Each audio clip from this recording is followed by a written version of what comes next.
Hello! Hello, hello, Oh, hello, hello.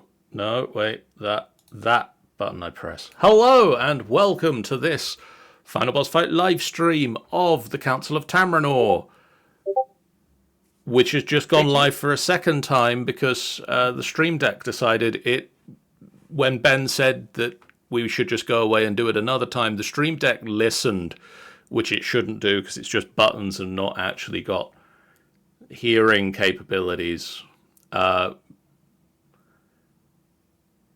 So that's fun times. Hello, my name is John and I'm Mhm. joined by Ben. Hello. It's good to be here. Good to see you. I am joined by Sian Hello. and Sean.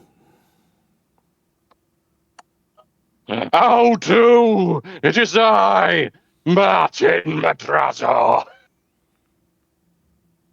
I And fear I might have started something. I, you didn't start something. This started Triggered a something? long time ago. I think I activated a trap card. And we are sort of joined by Tanny, who is here to be a minor inconvenience. Oh.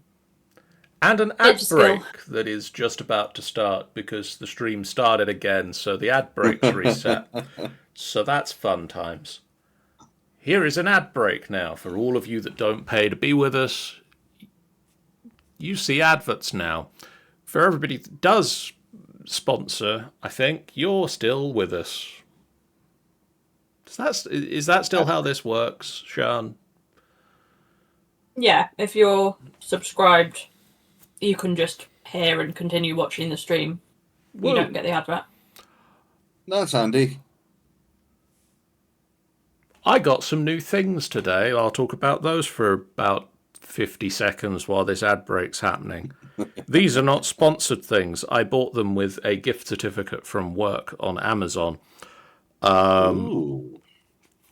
I got a Game Master's deck of boons and banes Interesting. by the people that do the Game Master's Guides to, which I have a number of on my shelf back over there somewhere. But this is a selection of 20 tarot card sized cards Okay. with 20 boons and 20 banes that you can either have one deck of complete random chaos where your player might get a powerful boon or a fearsome bane, or you can separate them into two decks where you might have the boons but also the banes. And so if your, Well, because your players do something good, they get to draw from the boons. And if they do something bad, they get to draw from the banes. And if they put on a weird mask, they can be Bane. I was going to say, is there a Marvel alternative, considering that's obviously DC? And yeah, it's got a book that tells you what the boons and banes are, and it also has a number of. It has a scaling suggestion for scaling suggestions for playing with them at lower levels, and then also 80 side quest options for how to rid yourself of the bane that you now find yourself under. And yes, Tanny, you did make that title. That title. Sean made this whole background. I did. Also, we're back now, so we can actually Yay. do the show that we're supposed to be doing and not John talks about random things he's bought recently. Oh, but I like that show. I hate that show. That show sucks. Yeah. We're So what are here we here to do, John? apparently to discuss things I've bought recently. Yeah. Rogue says the stream works, huzzah! It does, and has subscribed for For now. 48 months in a row. I guess What a nerd.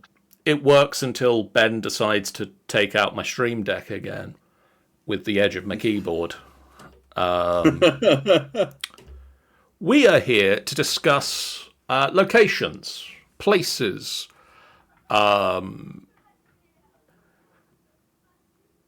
We've got a... We're doing a sequel.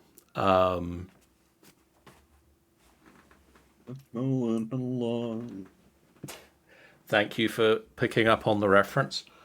Hang on a second. I need to reach for the book. We've got our first book, The Tamrinor Adventurer's Guide to Haven's Coast and Windsfarrow. This is available now at some places, mostly me. I'd say all good bookshops, but it's not. I mean, they've got to be a really good bookshop if they've got ours. Yeah. I'm working on it. I'm working on getting it available in places. It's available through the website as a PDF. Or just go to the British Library and break in. Yeah, they have a copy. They have a copy of that, and of this. Technically, they should have a copy of this because they apparently troll the internet for this sort of thing. So that's fun. But we're doing another one. We're looking at Taur Galade, and we're looking at the Ravenstone Marshes. And the Ravenstone Marshes has a number of places in it already. And I've got some ideas for some other ones. Okay. But Taur Galade is a little lacking in locations right now. It's a giant forest. Yeah, it is. Yes. And that about ends the story there. We've got... that is a good question there, Rogue. Where are they on the map? The map is currently looking like a Tamrinor. Yeah, what you want about that is our map. It's about where the R is. That's it. Map. 1 second. The forest is in the centre of the O. You see the big green bit? Yeah.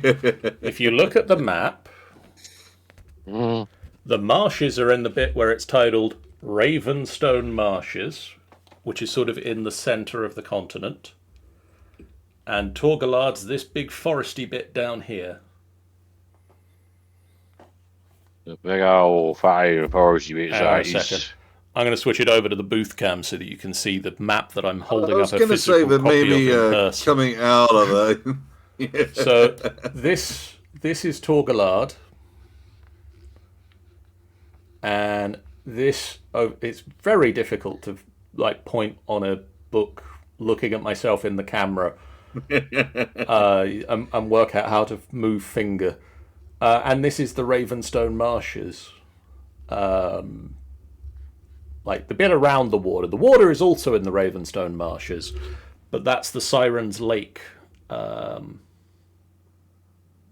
They've already called dibs. There is a settlement on the lake, so that is also there. But that's where those places are. But what I want to focus on for the moment is Taur Galade. Yes. Okay. Because, as I say, we have Taur Galade itself, which is... To most people, it's the forest, but to the elves, it's the central tree, the oldest tree, and they have a settlement built around it.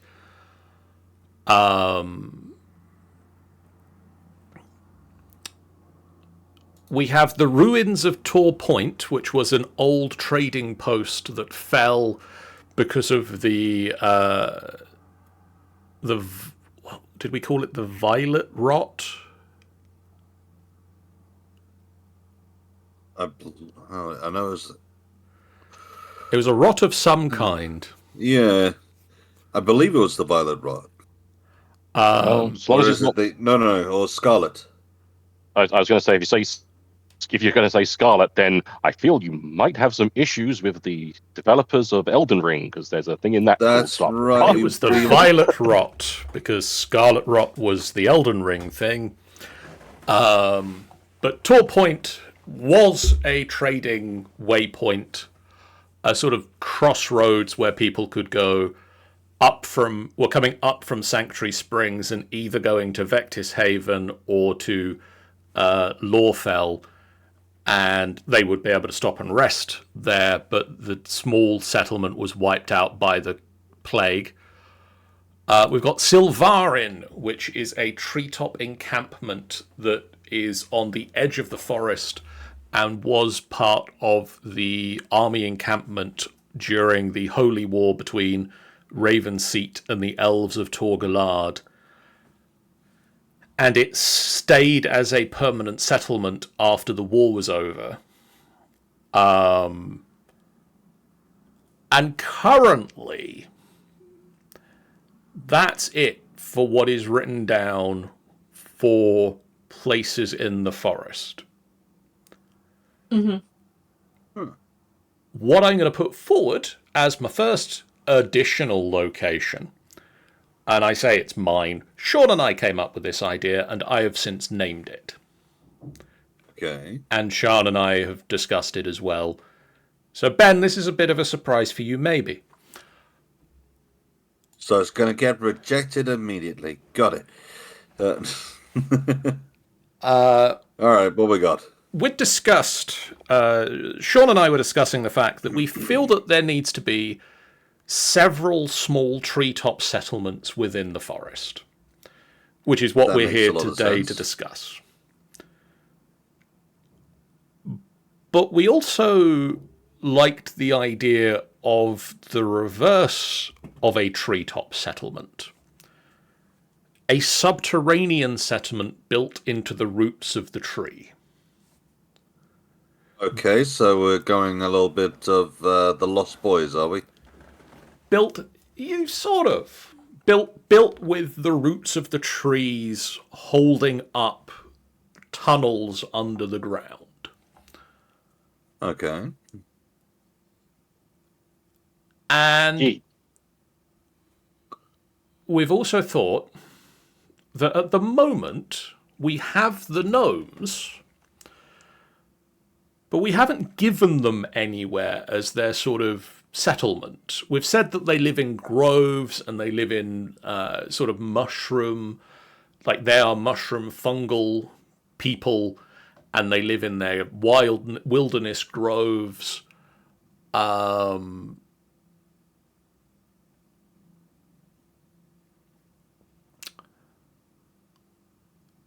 So we thought, what if they live in this subterranean settlement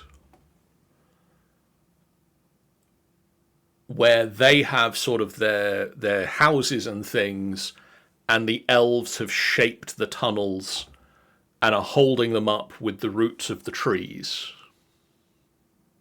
Okay. And some elves live there, but not many, because most elves like to live in the sunlight and live in the tops of the trees, but some of them don't. Which is fair, yeah. yeah.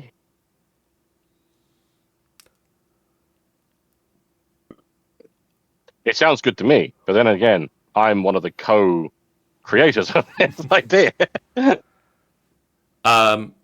Yes, Rogue. No, Rogue. So let me rewind and read some of the comments that Rogue has left in the chat for the last minute. Wasn't this Forester an empire? Surely it to be very well populated to support such an army, or is this one of those an elf is worth 100 men situations? It's difficult because with elves being long-lived, you can't have elves being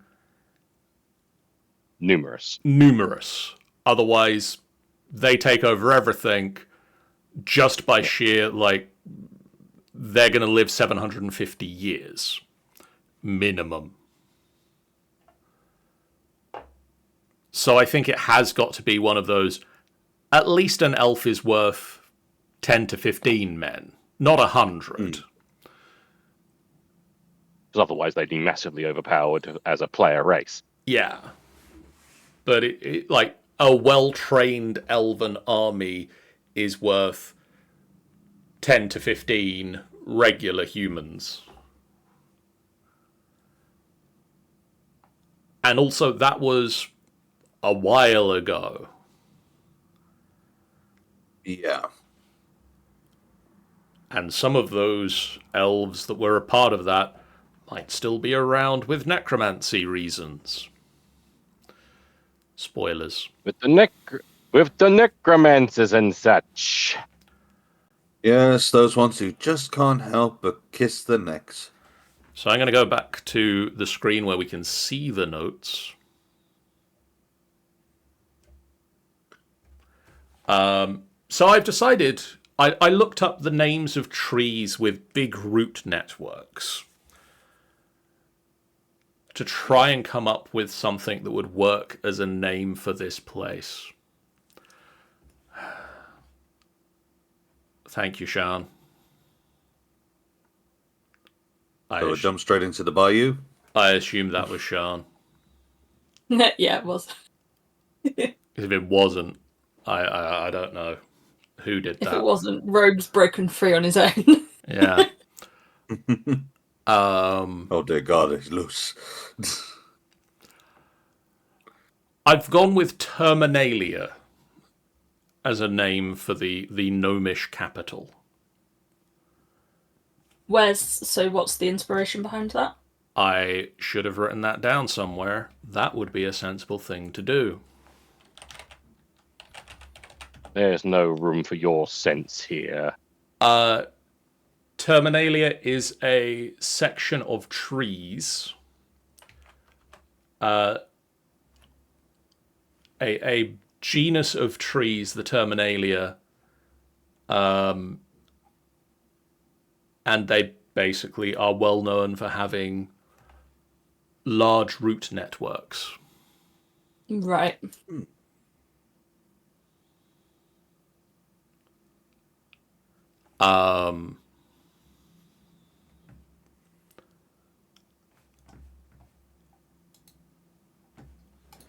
So we're all in liking of this idea. Think it's a decent.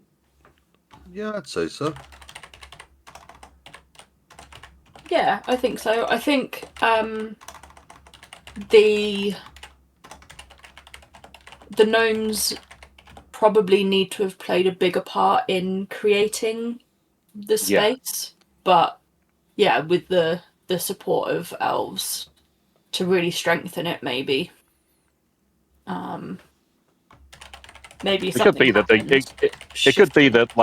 it could be that gnomes naturally just lived under the trees and into the roots and stuff, and then upon the elves finding out, do you want us to help move these roots around? Because shore this up a bit for you. You're kind of just trying to get through this gap here where they've got all the big tangle of roots. You can't get through that easily. But what if I just move that around to make a nice walkway for you? Because obviously we've got the whole thing of elves are able to shape trees or encourage growth in certain ways. It's the gnomes were just living there because they like being subterranean, and these trees are got lots of.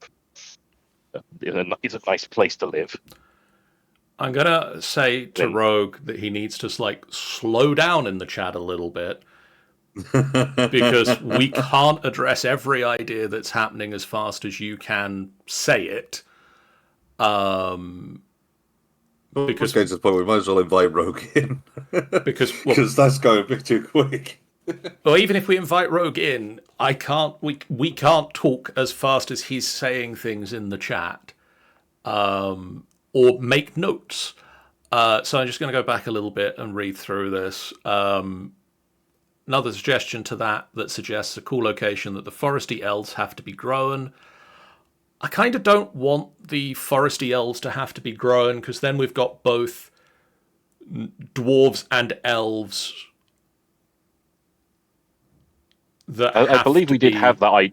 I formed believe in we did some like way. toy with that idea near the beginning when we were discussing races initially, and then it kind of, I think it was decided roughly exactly that we've already got one Yeah. made of the thing Yeah. that is their thing. We don't want to keep doing it.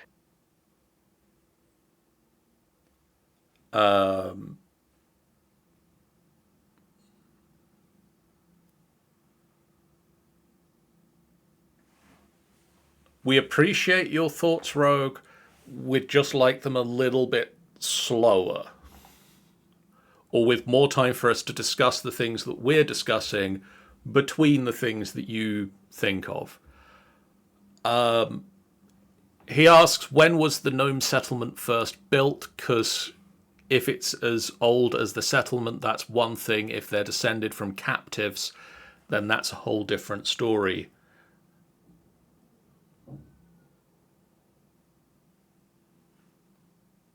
Are they descended from captives? I mean, I must admit, I do like that as an idea.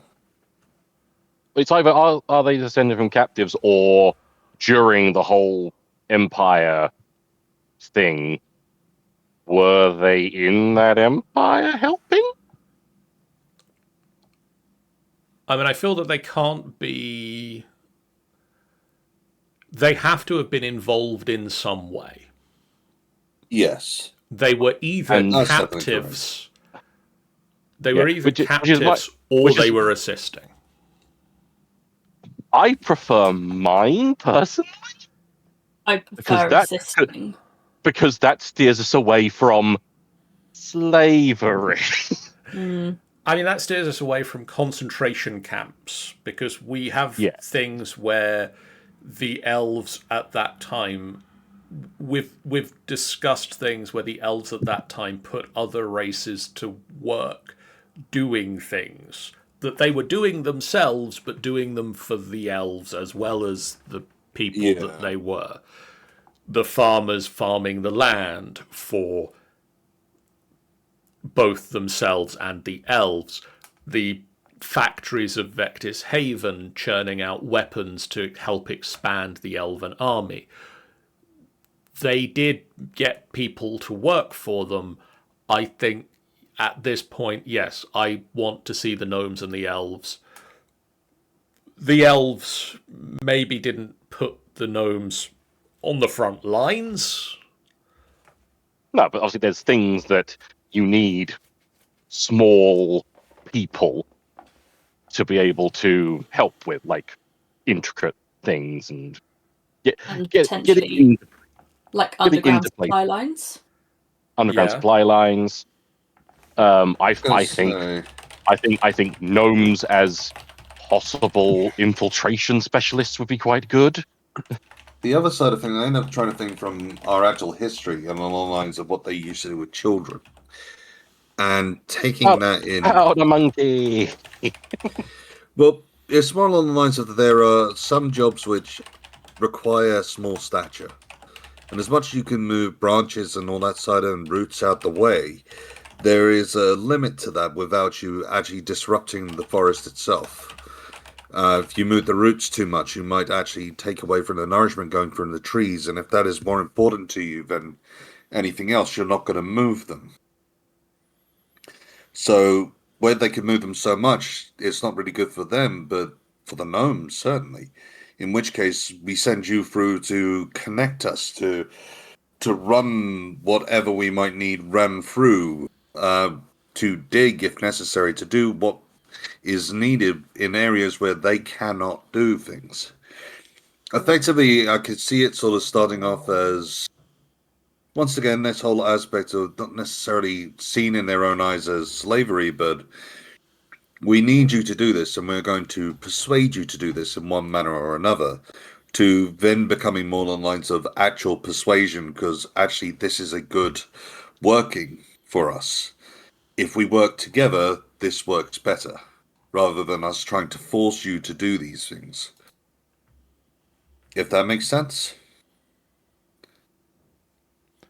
Yeah, I Case think of a that makes grown sense. understanding. Yeah.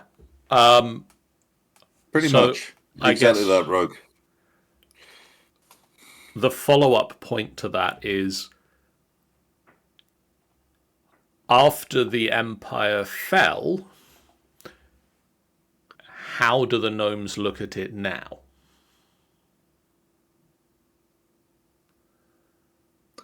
Like, obviously, 300 years later, it's a long time, and the gnomes don't live that long, but it's I not would many say that generations of gnomes have passed. I could almost place it in my head as this is a earned homeland, if that may. That their ancestors have put their effort into it, that it has become a new homeland of theirs. That this new generation is born of here. But do they feel they shouldn't have done that? Like, are they guilty about that guy was kind of a dick? I can imagine there certainly should be some of those aspects, and once again, throwing it into modern day, I would say that there'd be a collective who definitely 100% feel that. Some who almost feel like it was a necessity. Uh, Once again, you take a look at how real life mirrors, and there will be some who feel like there was no other way, that the Mm. other people would have thought of a different way if it was possible, or bloody yada. Effectively, you'd end up with this a half and half Yeah, situation. Some you'd, believe, you'd have some a don't. you'd have an incredibly mixed point of view, I think, Exactly. because it's like to say what Ben was saying, to liken it to real life examples of cultures and people that have helped what most people would consider either incredibly misguided or just plain evil Yeah. things. There is exactly that. There are some people who believe it was necessary, some people who believe it was right, some people who believe it was completely wrong and are guilt stricken through it, and like almost like as a society told that you were wrong. We were wrong doing this. So Mm. it's like it'll be a very mixed bag, I think. Hmm. And it also could If impact how close they live to the settlements. The more intertwined they are, perhaps the more on board, and it was necessary, and will continue this sort of Mentality, way. yeah. But actually, ones that live a whole lot deeper are like, no, we need to distance from that. Or maybe they live other places in the forest entirely, to some extent. Because if you're against something that much, would you stay? Potentially not. eventually not. No, I agree with you there. It may well be that they obviously during the Empire, the gnomes were primarily found in the forest, but Yeah. since the Empire fell, those that didn't want anything to do with it and felt that it was wrong have kind of spread out, which is why you now find gnomes not necessarily in massive concentrations, but you now find them elsewhere through the land because they didn't want to stay in this place that holds this connotation. Yeah. So they went to Lorfell and Fectis Haven and wherever. Mm. So that's why, like, so you could have it so like they weren't widespread, and now they are quite widespread. And they've got little gnomes going everywhere with their little hats. Is a good point there, Rogue. What I did thought you were going. Rogue's I thought you were saying that is a good point. They should have little hats. what did the gnomes get from that period? I mean, they lived in the forest. If as we're saying, they lived in the forest I would say that the very first part of that would be the sanctuary of the forest itself would be probably the easiest one to throw in, that regardless of what the situations might have been, that they have had sanctity and sanctuary of being in the forest itself. There is protection by the forest itself. But on top of that, I would believe that as well as that, for the sake that they are more to the ground and grounded, that there's a potential of different fauna or flora which they would probably have better use of than everyone else. In my mind, it immediately jumps to mushrooms, and I know that's mainly because I'm thinking of a gnome sat on a mushroom fishing, which is not the With a sort of thing which tiny would be hat. doing, which is not the mentality or not the type of thing which I'm actually trying to think of, but along the lines of actually thinking with if Well, I mean, this particular, the gnomes are fungal. yes, yeah, but what I mean is if they have more of a use of those kind of things than anybody else because of that, or they have more of a connection to them, or heck, even been able to spread themselves in that regard through the use of, as you say, with the fungal and being fungal themselves, that there is a point that has been grown into the land, into this forest, but it is the undergrowth rather than the overgrowth. Wobbling through. I kind of get the sense that there would be some amount of trade options, Oh yeah. of like fresh things that come from the surface, Well, that are potentially up in the treetops, for example. They would be waiting for things to fall to get them, probably, if they're living underground. I You could get far fresher things. one of the other things I ended up thinking was, and the reason why I went with mushrooms is in particular if they have a loo and an understanding of mushrooms better than anybody else, there is quite a distinct between the poisonous and the beneficial types of mushrooms. If they have an understanding which no one else really gets because it is very hard and distinct to tell the difference, it is not an easy lesson to learn. It is something you would almost have to be druidish to really understand it. But it is something innate to them that they have gained relevance for the sake of it, because you could get the most potent of poisons from them the sake of a mushroom. Or you could get a great benefit from the mushrooms. They held those sort of aspects to them. It's like their own special magic system, which could be very useful for anything which is trying to be an ambush predator or trying to sneakily take out someone or do something on those lines. I mean, heck, you even think about there are some which are hallucinogenic, there are some which will loosen your tongue, there are some which will do so many different bits and pieces. It is an alchemist's dream, the mushrooms. But only if you know what you're looking at.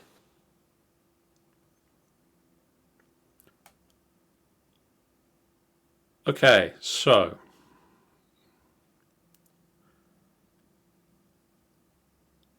I think we've kind of got enough on the gnomes and the empire and everything that happened there, that they primarily lived in the forest and weren't found outside of it before the empire, and that they stayed because they were useful and the empire didn't turf them out and made use of them. But since the fall of the empire, some of the gnomes have moved away from Taur Galade due to the connotations of the past. We probably should get some descriptions of Terminalia, the town, the settlement. Oh God, that could be a fun one, actually, thinking about it. Sorry, Rogue brought up a point and my mind immediately jumped to an idea. Secret idea, considering that the elves would be no way in hell they would disturb the dirt around that great tree. And the giant tree. But once again, for the sake of the fungus as symbiotic and all that side of things, if the underground instead, underneath, directly underneath, almost like they are feeding and helping each other, there is the giant tree, but underneath is the giant mushroom. It would become more like a sacred place. You couldn't go there too often, otherwise the people on top would know about it. Tree, there is a giant mushroom and holds as much reverence to the gnomes as the tree does to the elves. You can have it as if it's like, what is it? It's like, there's that, I think it's in the Blue Mountains, there's that, the largest organism on Earth. The which is giant like a mushroom. Which is like, it's, hang on, I'm looking at it. Yeah. Amaryllia oysterei fungus is a parasitic organism that covers 2,385 acres. Yeah. So it's just a giant, like, fungus colony that covers a huge space. So that's it's you could have it almost like that underneath the tree and underneath a large portion of the forest, there is this sacred organism. I do love that the forest itself is incredibly symbiotic between these two. That the trees are symbiotic and have taken over by large roots, almost like the last Avatar, where all the roots are connected. The whole forest is connected, but not only by the trees, but by the mushrooms underneath. Maybe they don't really know the connection themselves, but the fact that it's there holds a lot more relevance to that location, that this area was already symbiotic for the sake of different races before the conscious races, shall we say, have even turned up.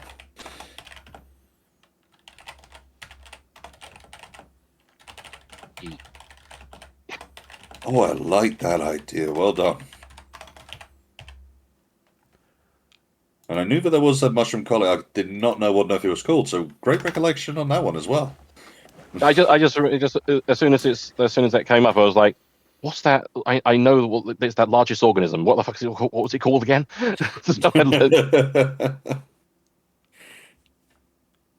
So let's get descriptions of the town, Terminalia. It's also, other fun fact, it's estimated to be 2,400 years old. Wow. Continue, John. So we've got a subterranean town where it's tunnel accessible. The tunnels are supported by the roots of the trees, and the buildings are built within the roots of the trees. Is that where we're going here? I feel that's where we're... Then going with a symbiosis, I would say that at no point do they damage any of the roots of the trees. But I mean, it's the roots of the trees are supporting I know what you mean, as in nestled in between them. I get what you're saying, but there is no point even... So, effectively, if there was a root which would be coming down in the middle of your room, you wouldn't make an effort to get rid of it. You might try to bend it or try and convince it out of the way, but you would never harm it. Have you seen the living vine bridges? They actually become stronger over time because they keep getting woven in together. I get that kind of sense. Yeah. That's exactly what I'm sort of thinking. Except on top of that, with the magic of the elves that can do it. Yeah. So it's basically quicker. But the other side, I'm sort of thinking that there's a rather... It's going to seem like it's primitive, but as well as that, after it's been done right, it looks like a nice sort of plastered thing. You know those primitive huts you end up seeing being made on YouTube all the time? Mm-hmm. Those are what I'm sort of thinking, where they're compacting the walls, they're trying to place in different plant growth which could grow and hold the walls together, so afterwards it grows and it looks pretty, so you end up with like flora on the inside, but it has a purpose of its roots locking the walls into place. So you end up with basically, imagine a hobbit hole with, instead of plastered walls, there are walls of flowers of different sorts, which are just managing to hold, and they are literally holding the walls there. I guess the roots could do the majority of the heavy Oh, lifting. yeah.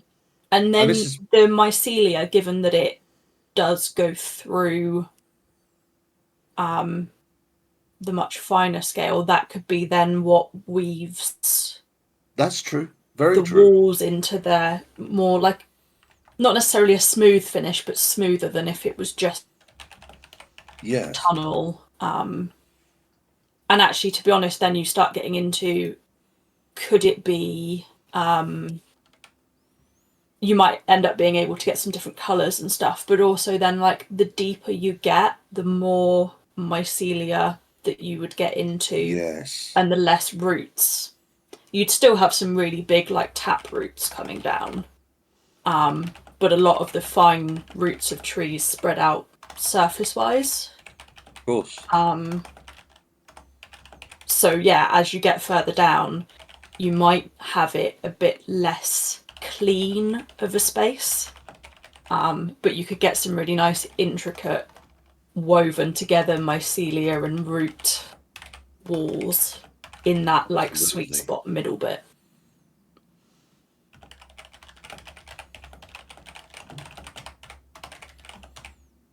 Yeah. Oh god, my mind immediately jumped to something which. Sorry, over in, I think it's Japan. I believe it could be Korea. They have these factories where they grow mushrooms on the inside, and these particular ones they grow in walls. And in this place, you're allowed to go in and literally pick whichever mushrooms you'd like. And immediately my mind jumped to that for some reason, and I won't go into distinct detail as to why. I'll put it in the not safe for work if I can find the video of it. Because the first time I came across it was something very else sticking out of the walls, without going into detail. And immediately that's what my mind jumped to with the concept of the mycelia and all this stuff. So we need, ideally, a couple of things. One of the things that we have in most places now is a tavern. So, what? First, rewind. Are the subterranean tunnels accessible to fully grown, like 7-foot humanoids? At the surface, the surface tunnels, at least, the upper levels of Terminalia. I would say the higher levels are absolutely designed for it. I would argue not for 7 foot. I'd say that people like above 6 foot would have to at least stoop. Okay. Yes. So elves, Because elven, why? yes. Because why would elves make 7-foot tunnels? It makes a lot of sense. Especially if they were made during the time of the Empire, when we're not going to let any humans or Goliaths or anything in here. Fuck them. Remind me, so the elves are how tall and the gnomes are how tall? Gnomes are about 4 foot. Okay. I think Elves. shorter than that. 4 foot max. 3.5 Yeah. foot. Yeah. 3 foot. Elves are probably about 6 foot. So we're like, probably a 7-foot tall person could get in, but it's a bit of a stoop. Yeah, it's not the most comfortable time. That's all I'm arguing. Oh no. Yeah, it's not comfortable for anyone of. Yeah, no. It wouldn't be comfortable at all. It's certainly doable. It's a case of, in some cases, you'd be crouching. Yeah. If you were to try and go further, the chances are you would be crawling. Yeah, yeah, 100%. The lower down you go, the lower down the gut you go, the more gnome centric the tunnels become. I believe that needs to be an official word of gnome centric.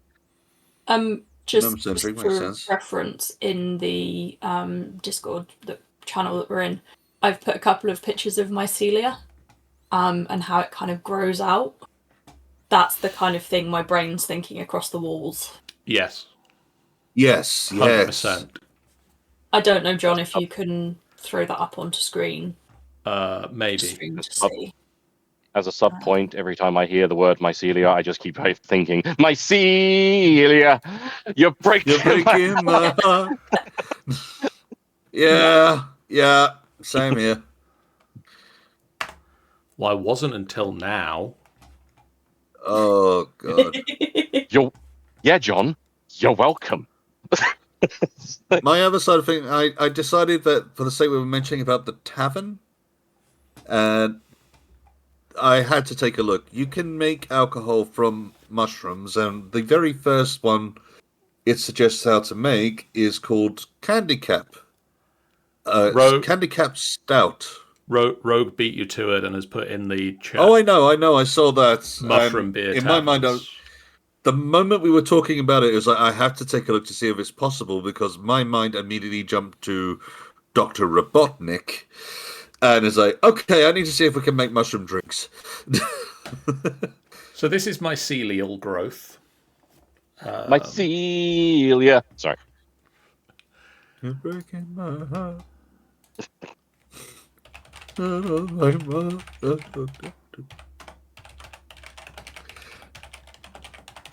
Okay, I'll stop.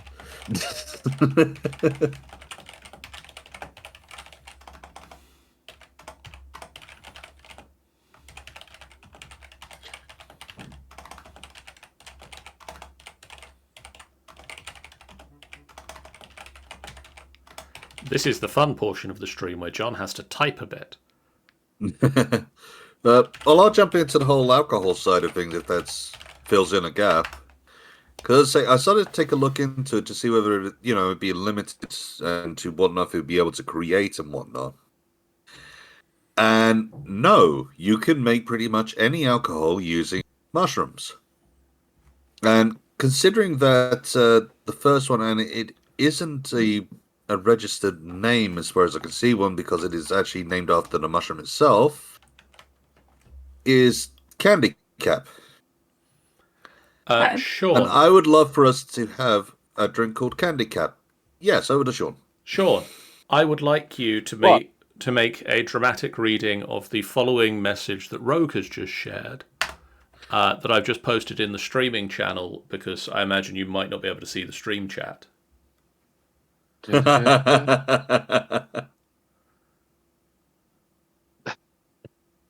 Mycelia, you're breaking my heart. Oh, hi, Mark.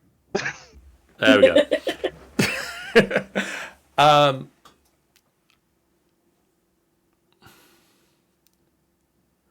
Do we just name the tavern the Candy Cap? It's the name of the tavern and their popular drink. So yeah, the Candy Cap is literally the first mushroom which popped up that can be turned into alcohol. And immediately my mind is that we need to have something called Candy Cap. Or Candy Cap something or other, but Candy Cap has to be in there. Yeah, do we just name the tavern the Candy Cap? I mean, I like that. I feel a different name than the drink. Okay. If it's or even if we call the place the Candy Cap and then you make a drink something else, but I think the Candy Cap is good for a drink. It's true. I'll grant you that. Tip Your Cap Tavern.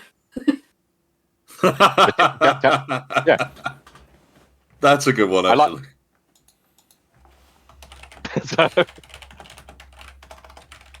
Because partly that could be tipping cap as in like hat, but it could also be getting so drunk that you tip over.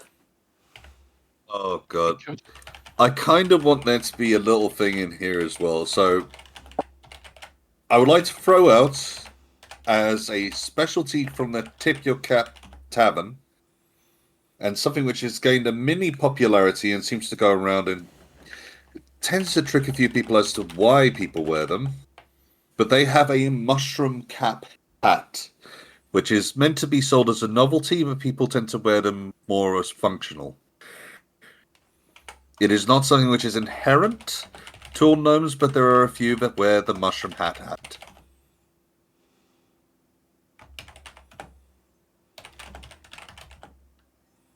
I am fine.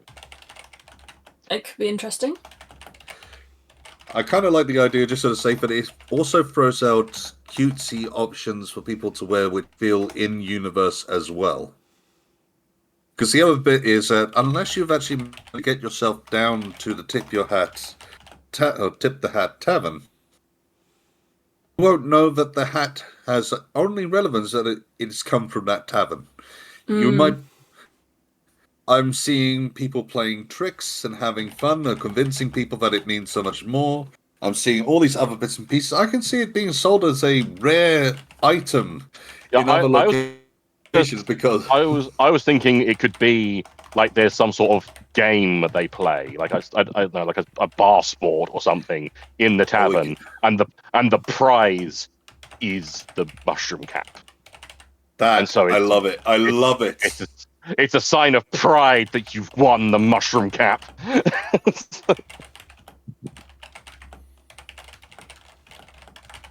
that's the only way you get them. You have to win this, like... You have to win that, yeah.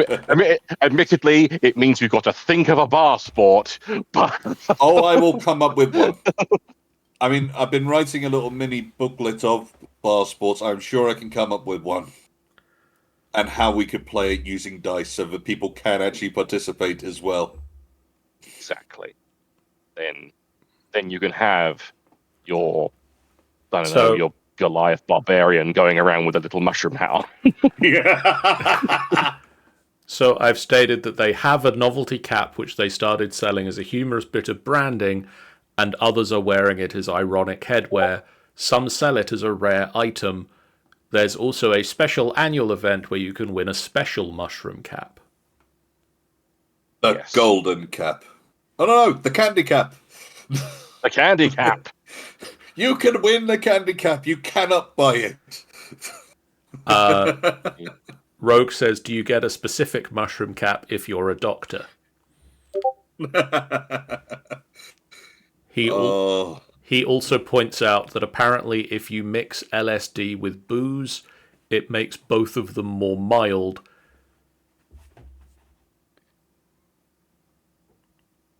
Cool. Who owns the Tip Your Cap tavern? And also, is the tavern Tip Your Cap, or is it the Tip Your Cap tavern?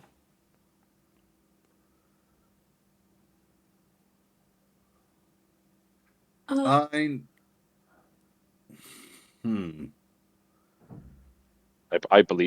declare it's up to Sian, as they suggested. I think so, yes. So I'm feeling the latter at present. Tip Your Cap tavern. Yeah. Okay. As a reminder, I'm going to go to the book for this. The gnomes have the naming convention that they describe a plant in a positive light, such as gnomish names being things like satin hat, soft carpet, or sweet sniffer.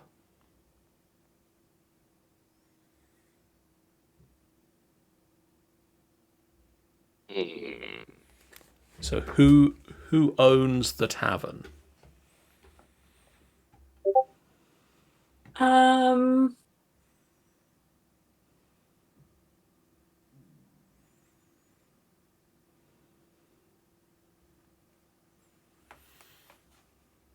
that last picture you've just shared in the chat, Sian, they're actually doing a storyline at the moment in The Amazing Spider-Man, where he is working on combining 3D printed technology with mushrooms. You see, that is exactly how I see one of their rooms, effectively with roots around the outside as well, but the inside of that last picture you post up, is how I see our room. Yeah, it's roots supporting and mycelial John, again, Exactly. I don't know walls. if you can get that onto stream.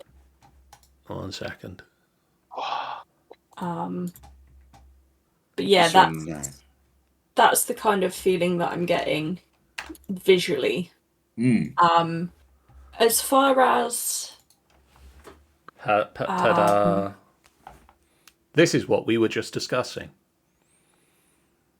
yeah, See Like that, but a with sun, tree yeah. roots and mycelial. Well, I mean, the that has combination mycelial wall.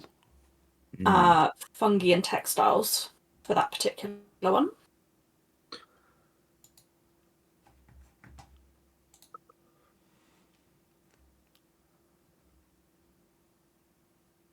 Name. I cannot think of a single gnomish name that works with our name intervention. So once again, go through with the naming convention on it again. We're going with. They describe a plant in a positive light. Is the main naming convention. It's not the only naming convention. They could be named something else. Okay. Going for the sake of a particular one, which is already not technically over to my side, I can see a name of it. The Smoky Mane. Smoky Mane. One word? Because I'm just trying to think of something that would be quite nice in a sort of bar room as well.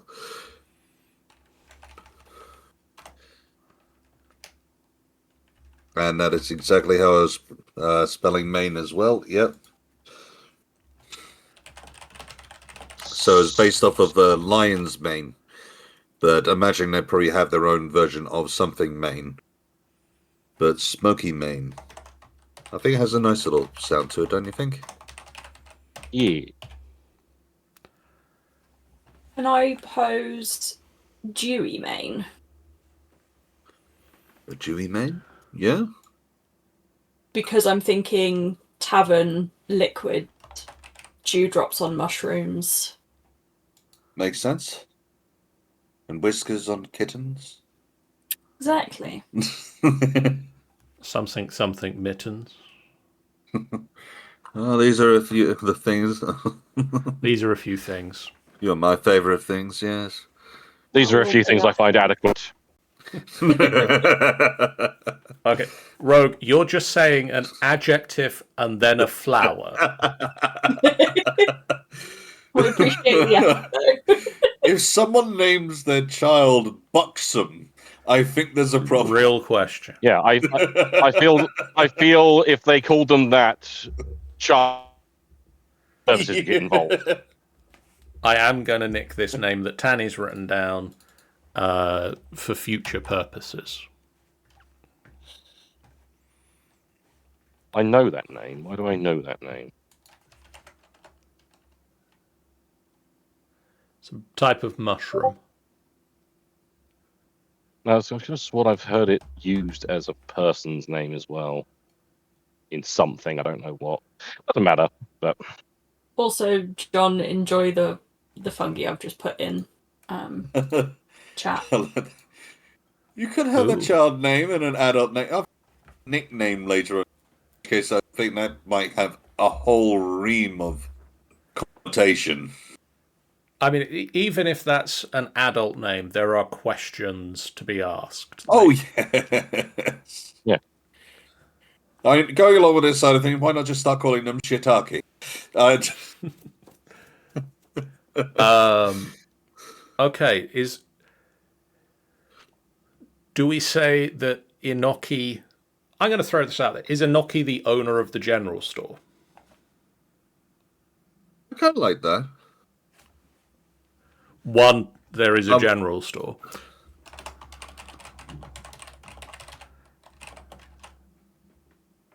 I'm fine with Inoki being. I don't know why. I mean, once again, going with our naming, good description onto. I am so tempted to throw in a little thing of Little Inoki. but as they've grown, they've just knocked off the little. Just call me Enoki. I would counterpoint that of he was named Little Enoki when he was born, but he's since grown to be one of the tallest gnomes in the Which settlement. would be brilliant. Yes. Yes. But it just starts off so cute. It's Little Enoki. And You go looking for him. He was Little born. Enoki anywhere. He was born and he was like the tiniest little gnome babe you've ever seen in your life, and he just kept growing. Little Enoki is the first of the gnome to bump their head as they run through the halls. Well, I mean, that's He a wears a little hard hat. much. He might live on one of the lower floors and bump his head there. On the upper floors, if he bumps his head, we've got real questions. Like, why is that not twice the size of No, it? I mean on the lower floors. Where, yeah. I feel if he bumps his head on the upper floors, then I feel his mum has some questions to answer to that. That's a real We carrot did have that. situation. We did have that. We did have that Goliath workman at one point. I still don't know how he got down here. There's one half of his body in one room and one half in the... Oh my god! Oh God! You Harlem! You harlot buxom tulip!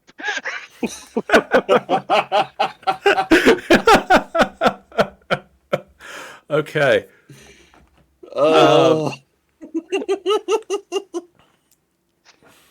Stitch just got in here. I think that we now need to move on from Terminalia.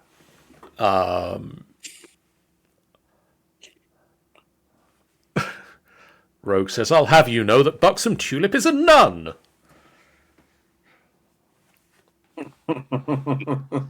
Not anymore. Apparently not. Now it's none of your business. John, who are the record keepers? People who would be doing a lot of writing. The Avians. Okay. We have ads, apparently.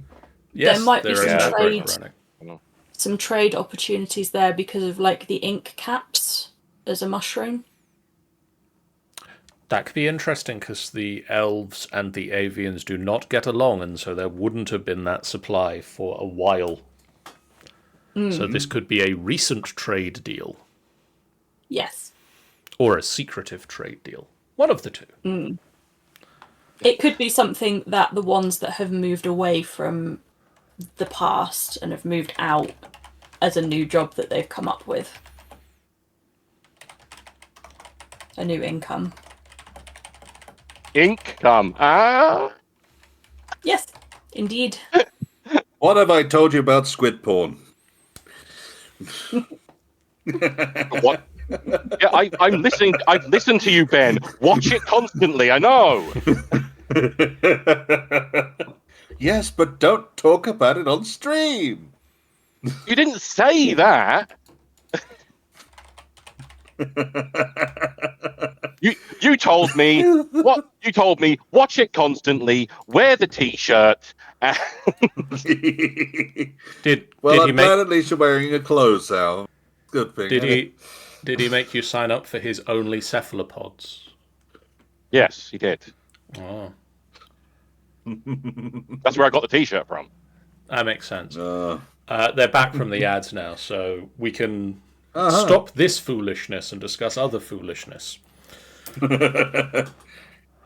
All right, I'm putting the tents away. Tanny, you didn't miss much except for all of the squid porn, and that's all we'll say on the matter. Oh, come on, that's got to be a quote going somewhere. Porn.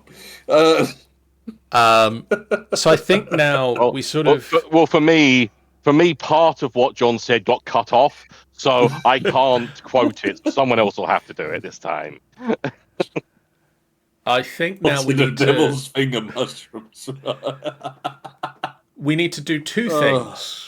We need to do two things. And that is... I think we need at least two... Like, we've got Taur Galade itself, the main settlement around the around the ancient tree. And we've got Silvaran, which is a sizable settlement that is sort of built out from a elven encampment. I think we need 2 smaller village-like settlements that are treetop based. 2 to 3 smaller village-sized settlements. And the other thing I'd like to point out, suggest, maybe look at doing, is having some names that don't start with S or T. So Tamrinor is out then, eh? Because at the moment we've got Silvaran, Torpoint, Taur Galade, and Terminalia. We've sort of very much stuck in those 2 letters of the alphabet.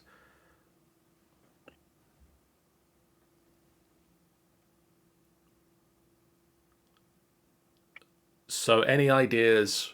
Tanny's apparently on it. Yeah, I saw that side. I do feel the need to now look up the devil's finger mushroom and remind myself what that looks like. They are concerning. I mean, they're called the devil's finger. I expect them to be concerning. That's concerning. Right. I thought it was the arboreum. Okay. They need to because we've got this whole place that's a whole forest, and we've got nothing to do with arbor, which is the main word for like arboretum and stuff like that.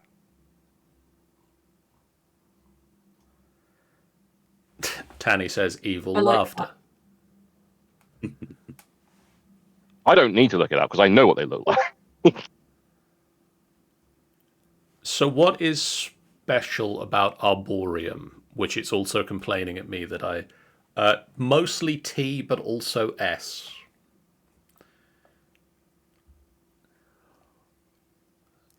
Tell me about arboreum, Sean. I didn't think of anything about it. I just thought of a name. Okay. Too late.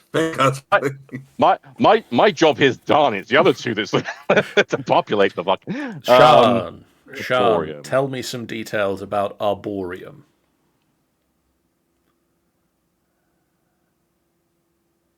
I think that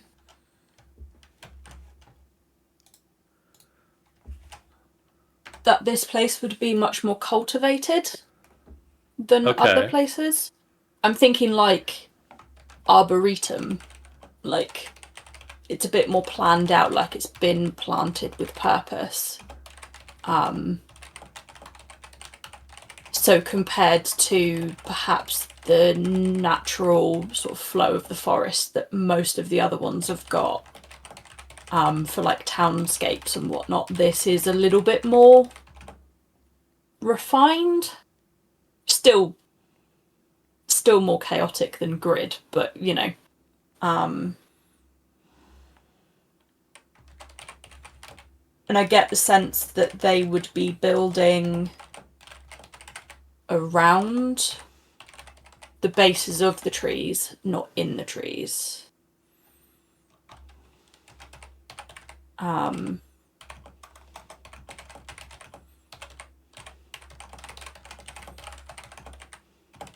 I suppose maybe there's a wider variety of trees there than you would naturally find in the surrounding forest. Like some of the more cultivated trees,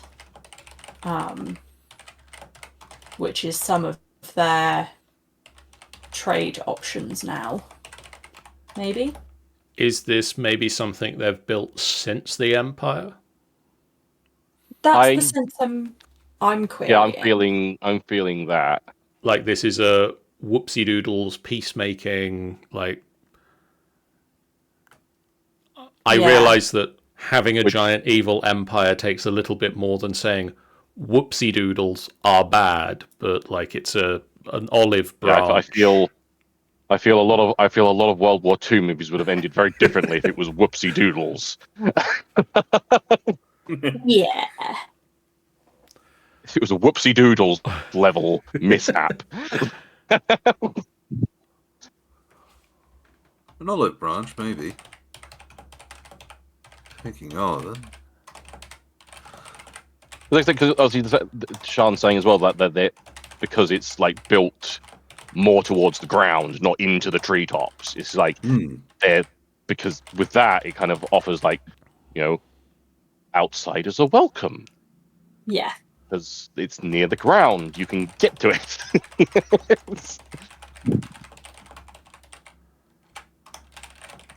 And things like forests and jungles are known for like medicinal plants and things like that for us. It might be that it's also kind of that those are some of the plants that they focused on. That's like, we did all this damage, but here, look, we can help with healing now. It could be that's why it's so cultivated, is because they do a lot of cultivation of things that are going to be farmed, like medicinal herbs, plants used for building and stuff like that. Do they maybe then have a hospital here? Possibly. Could do. I have an idea of another location which is connected to the nature as close as it can in order to try and bring back rather than extinction of plants or such forth, and effectively you could always place it as a healing place as well. I was playing around. I've come up with a new name location which was designed around the concept of if a plant species is dying out, they preserve it. Yeah. If you're getting to the point where the last one is almost destroyed, they can bring it back using... Effectively, we're talking druidish magic, using nature to bring life to it again, where technically for a few species you might even be able to heal. You might even be able to heal. But I've been sort of placing this one down as a different option and literally naming it after plant growth. Okay. And came to a name called Redhi Galas. I'm going to need you to spell that for me, please. So RED HIGALAS.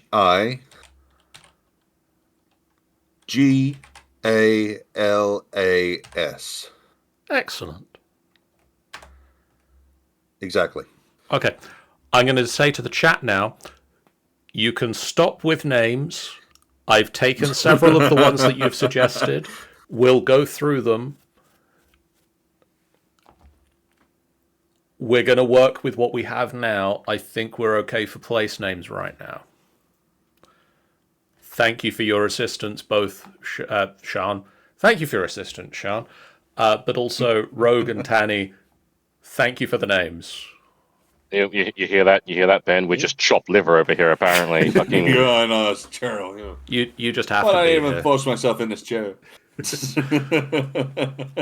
I am very curious. What medicine? Rogue just placed down the Red Hickolas reminds them of that medicine.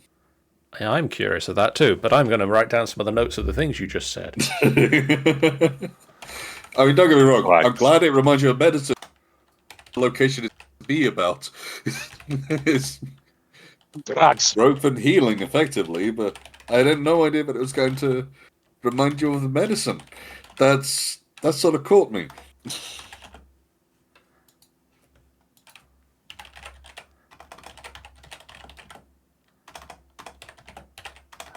Drugs. Drugs. No, we don't need any drugs. Drugs. No, we don't need any. No, we don't need any drugs. Thank you. No, it's okay. I've just found a really sweet name, which is Dewdrop Dappling. It is a type of mushroom, and that is so cute. Why do I want to make that like the chief of the area? Just, it sounds completely wrong, but just to literally have that as the person who's in charge is the Dewdrop Dappling. It's just... Rogue would like to say that for no reason at all, it reminded him of Pepto-Bismol. Yeah, Okay. I don't know why I would think it.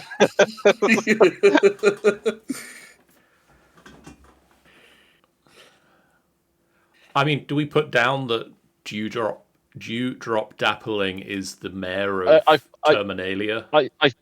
I feel if it's not going to be used as the mayor, it needs to at least be noted down somewhere. Oh God, yes. Even if we change it later, but it has to be used. That name has to be used. But I'd love for it to be placed down, even as a placeholder, as the mayor for now. I am perfectly even if we fine. change that around. I am perfectly fine with it being the mayor, but either way, it needs to be on this thing. It needs to be used. It has to be used because that is just adorable. I've listed it as mayor or potentially important / existing NPC. Yeah. At the I don't very know why least, this is now just getting in my mind like this is going to be like strawberry shortcake. even if they are not important, they just exist. Yes. Indeed. Okay, so they're going to be one of those characters which just happens to turn up. They are not allowed to die. They will not allow to die. Underlined 7 times in the book.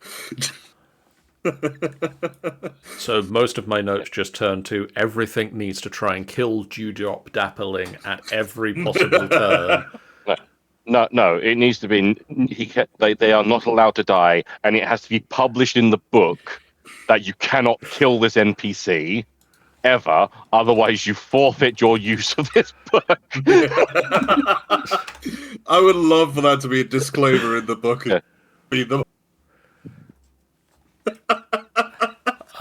Okay, so Arboreum. Well, that's sell the book by itself, right? So the book is now titled Dewdrop Dappling Presents The Tamrinor Adventurer's Guide. God, seeing Rogue talking about them being just the most adorable child you meet at the start of an NPC, start of a gnomish adventure, I've now got the idea that the, they do like the post-it notes throughout the older books where like the character that's book it is chimes in with their thoughts. I've just got the idea it's this adorable gnomish child just pops up every so often. And this is when I stubbed my toe.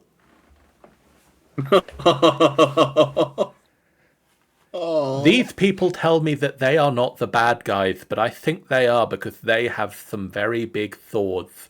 They're very sharp. And I cut myself on a sword, and now I'm going to go over here. Goodbye.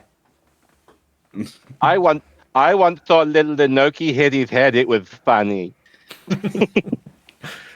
I just wanted to have that kind of thing. There were just one or two be extremely disturbing for no reason. I just brushed off like, I cut my finger, I got stabbed by that guy, and then I just went over here and said some tea. I once gutted a person and watched him die. I saw the light leave his eyes. So anyway, you ever tried druid blood? All gnomish children to finger paint with. Sometimes I listen to the voices in the deep. I like pancake. I'd like to point out, Rogue, not all gnomish children have significant speech impediments. Dewdrop Dappling definitely had. 100%.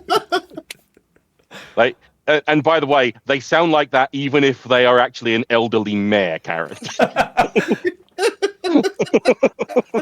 Hello, I am the mayor of this town, and I got stabbed one time, and I thought Enoki hit his head. And I'm going over there now. Goodbye. They're just and their assistant is like, "I'm sorry about the mayor. He's never been the same since his wife died." God may be in his own image. Oh. He actually has 2 speech impediments. One is the lisp, and one he speaks with no punctuation.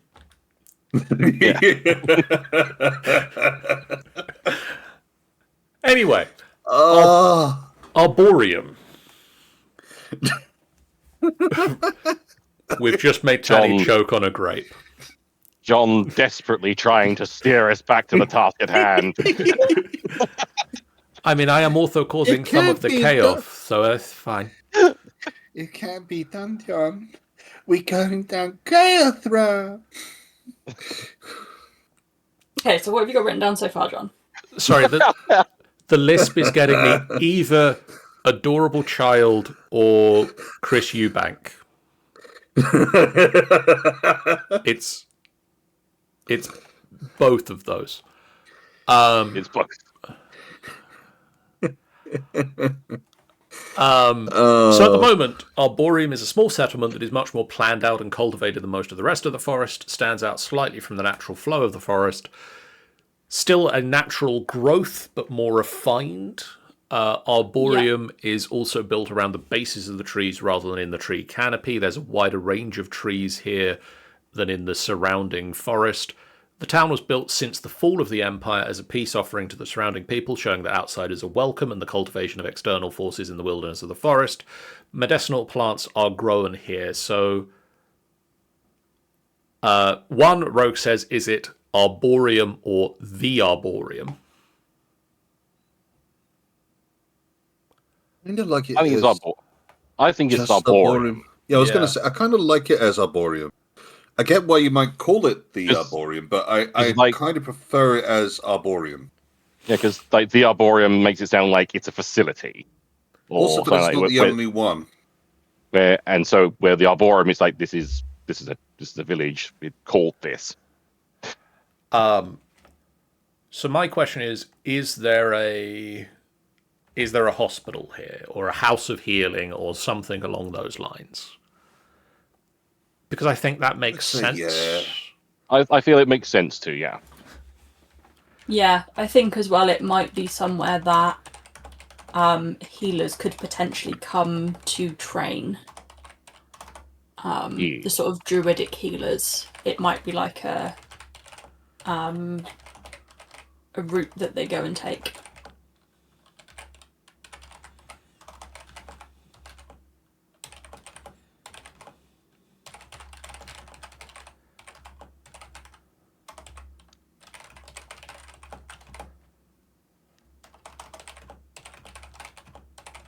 So, is there a tavern here?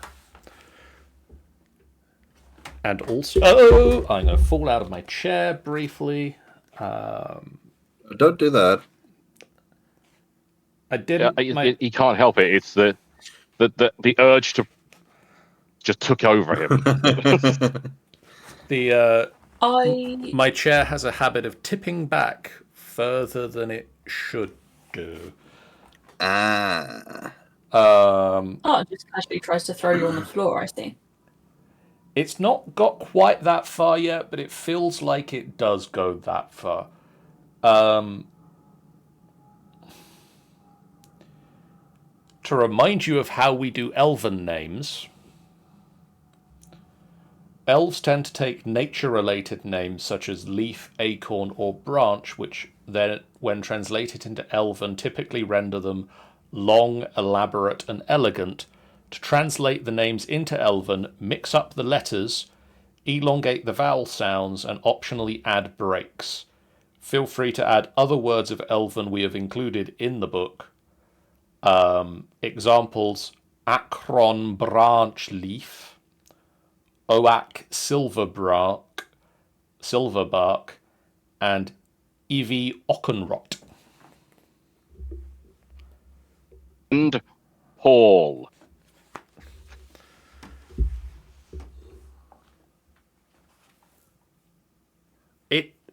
The chair is mostly fine, except it stopped doing, it sinks. If I stand up for a second, it should come back up, and then I'll sit down and...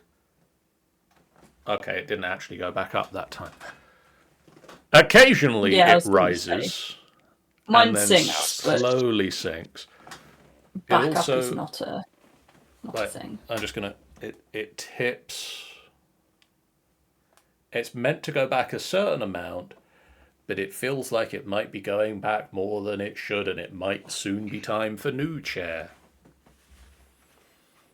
But hopefully new chair will come after payday.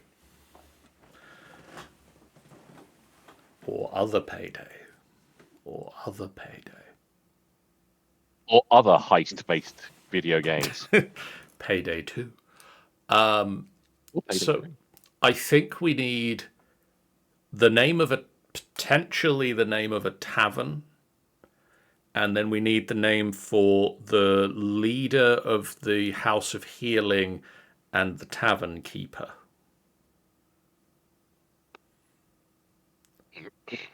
I mean, actually, I'm querying, like, whether it's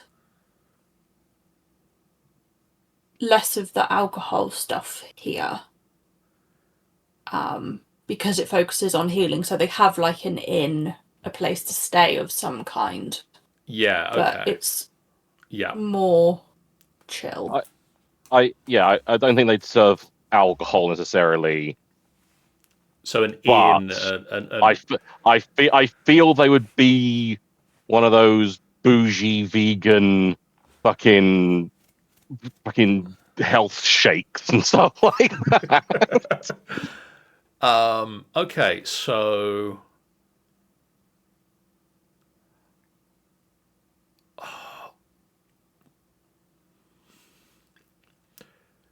Do we literally name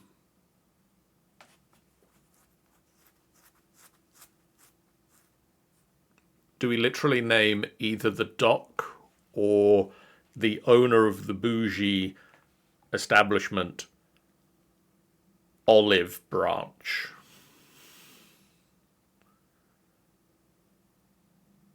But with like extra No, letters. for the sake that we're going medicinal, I was trying to work on white willow bark,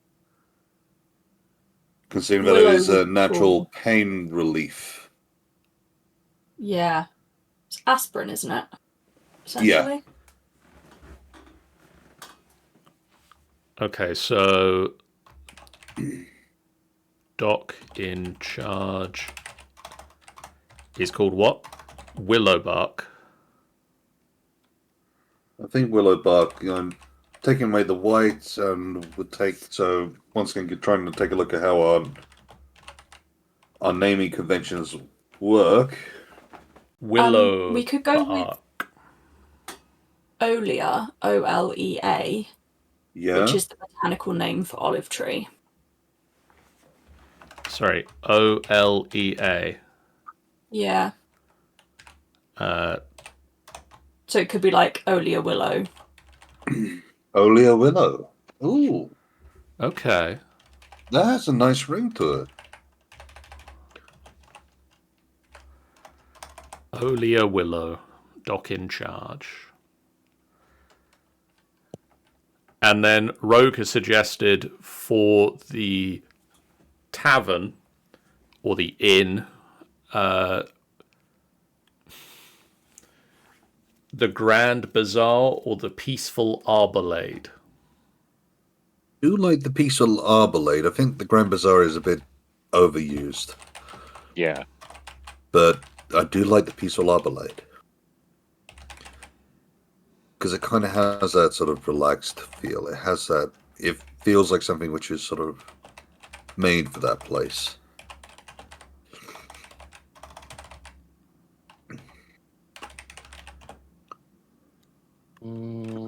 I could imagine that when it comes down to actually visiting, unlike any other, where you might expect rowdy or you might expect people to be a bit vibrant person, it's a very calm, relaxed environment. Probably the reason why it doubles for both of you. Do we want peace? Do we want peaceful or do we want tranquil? Ooh, tranquil Arbolade. So I like tranquil. Or restful, because I like restful actually.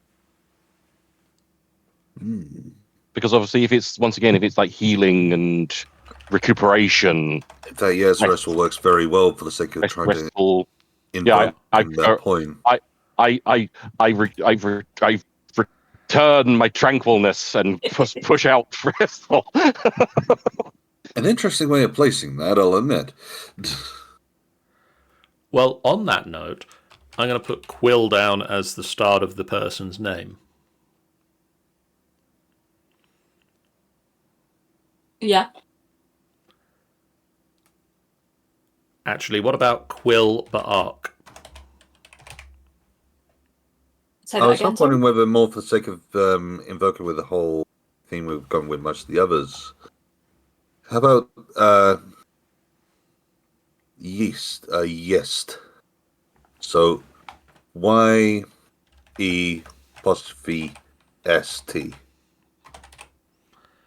Quiliest. And I see you're trying to put the A in there because you know exactly what. Yeah, my brain told me to write the word that there is there, that is the thing that we're trying to riff on. Quill transplant.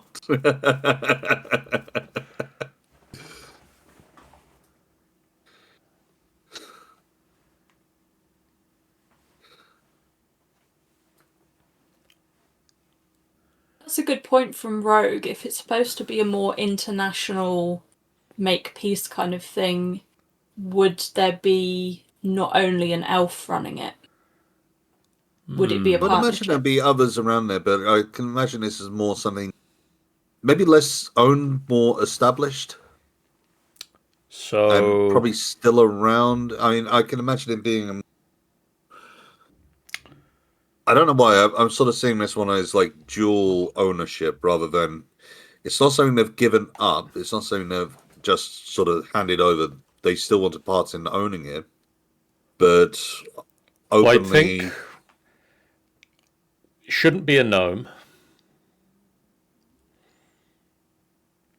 because that's still sticking No, within the no, no. forest. I don't think in a month of Sundays, anywhere that a goblin is part owner of is going to earn the No. name Restful. No. Welcome to the restful Arbalate. The one which the one which jumps into my mind is avian. Avian is Is interesting. because not only that, they would also be trying to include and use other restful bits from around the world, taken as almost like a part of game knowledge. That they've tried to improve this area with this expansive knowledge which they have acquired.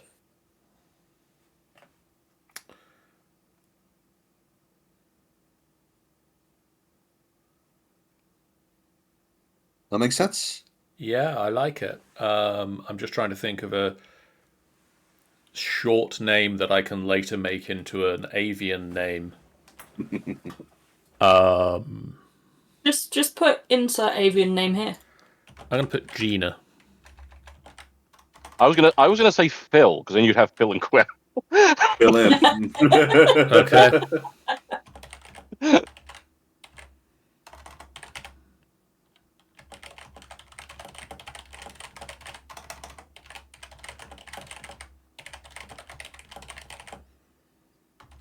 Actually, no. Actually, as a daft thing, considering that they would have tried to come up with a simpler way of placing things, have the name Phil, but written as in to Phil, almost as if it was a note to themselves to fill in later, and they just took that one as the name and left it as that.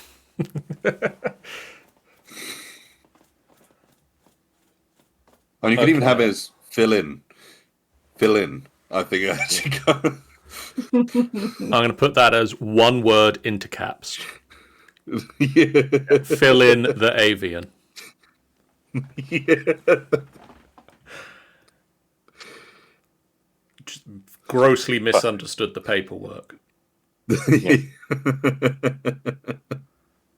person who made the paperwork had really scratchy writing. It was and didn't After a really while, do the name anything. just stuck. Just gave up and tried to get people to say it right. Okay. We've currently got 2 more places with no descriptions yet. Right. Which are? Going in alphabetical order, Rogue suggested Arnrith and suggested Okay. that possibly Arn could be elven for waterfall.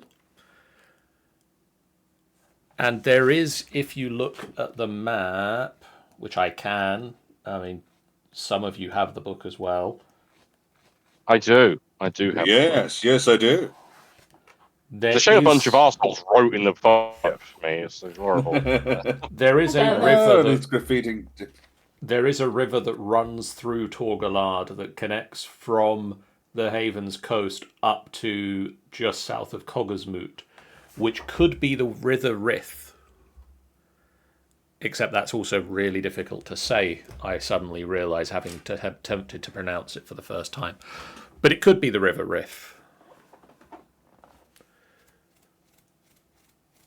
So Quite like that. Arnrith is a waterfall in the river, and there's a settlement next to it.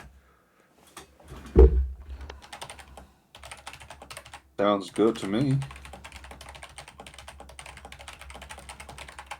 Are we saying that they have a close connection with that waterfall?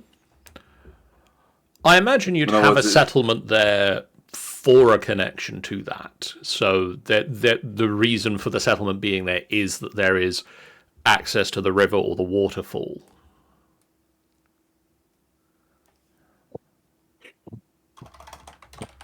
In which case, what use is it to them? I mean, there are a lot of plants that very much need a lot of water, like willow. Could they potentially have made an irrigation system from it? Rogue suggests also a religious site. We don't have many of those. I will keep hold of that, put a pin in that, and we'll come back to that in a moment. Because I think we've got... we're having ideas for this one, and I think it's... You've got a lot of water, and a lot of plants that need water. You know, in... No, I can't remember which Tomb Raider it was. All of the vines that grow into the building. Really chunky vines. You could have that growing around in the waterfall as well. I think is it strangler fig vines? Could be. I mean, vines would certainly have a very happy around the world. Yeah, it is strangler fig.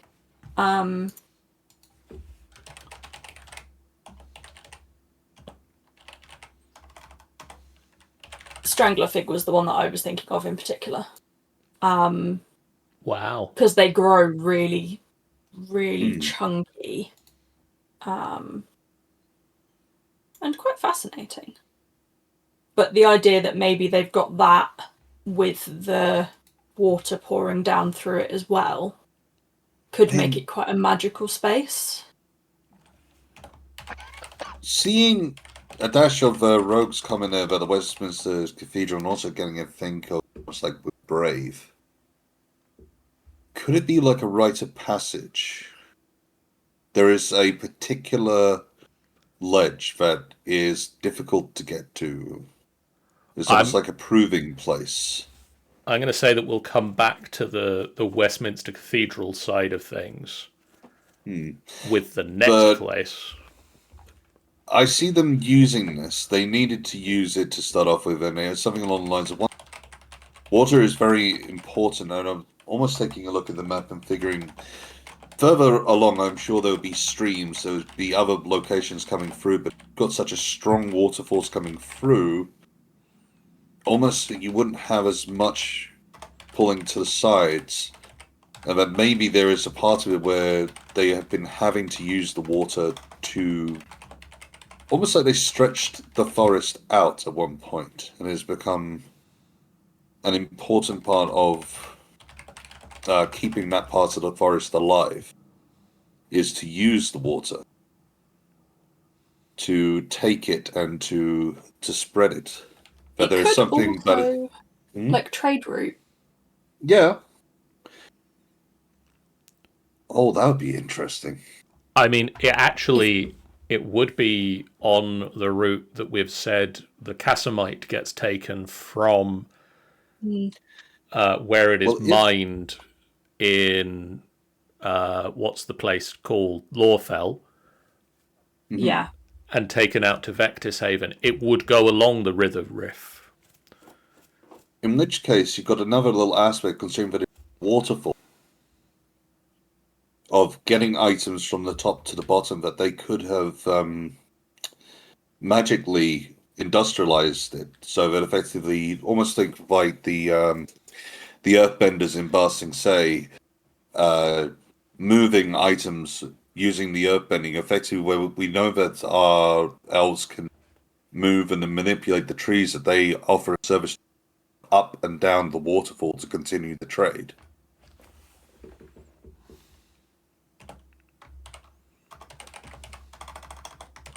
Because otherwise we need to figure out if this is a trade route of sorts, then there is a waterfall. That's a bad thing. We need to adjust around that somehow. Tanny would like to point out that there is no war in Ba Sing Se. Fair enough. We'll go Omashu. There is a great war in Omashu. Anyway. But what about all that war? I saw a load of war outside Ba Sing Se's. I've just had a picture from Rogue of the Falkirk wheel. Yes, that's exactly what I was sort of thinking, that there is a natural version of that. Yeah. And effectively being able to use the vines in order to do that. Yeah, exactly. Sorry, I start seeing John writing in about the vines. Yeah, I was It's kind of almost thinking, like I listen to people and take the notes down as we go. You know, like where you have the pair of trains that go up a really steep hill and they're counterweighted with each other? Yeah, the almost like that kind of thing, utilizing the water, but also with the help of the plants to create that structure, maybe? I can definitely see that.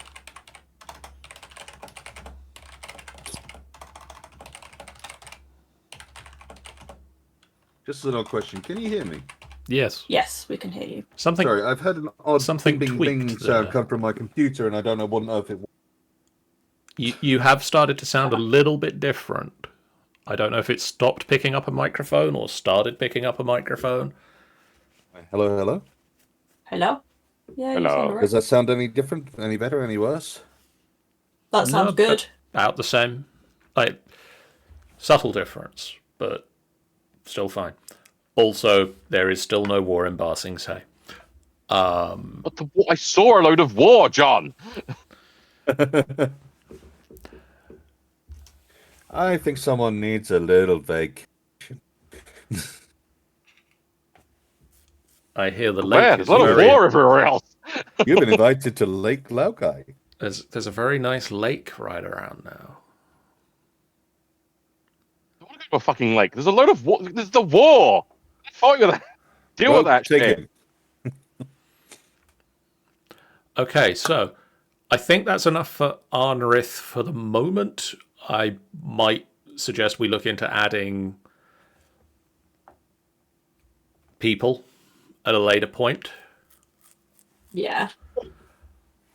But for now, let us move on to the last place that currently has no writing about it, which is a place name that Tanny suggested, called Oskandor. The home of the Oscars. Did Tanny have anything that inspired that? I would like to ask Tanny, did Tanny have anything that inspired Oskandor?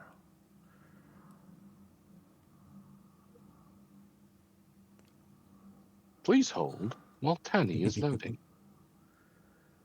In the meantime, I'm just scrolling back up because I was just double checking. Something okay. Yeah, so Something oaky. No, I don't think your butt's oaky. But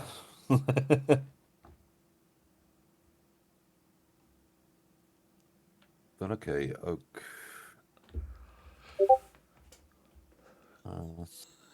Something oaky.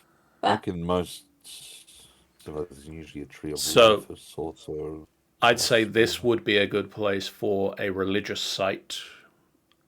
I would agree. Mm. Once again, Maybe oak is a very religious-y sort of thing. If they're going as oaky. as Rogue has suggested, the place where somebody gets crowned. I don't think it's like we don't have a king at the moment in Lawfell. There is the council. Maybe Could be that the there used to be a elves. king. Maybe it's where the elven king used to be crowned. I do like the whole idea of effectively this is a location where the entirety of the elven community came together to form the trees, to bend the branches, to twist into this majesty.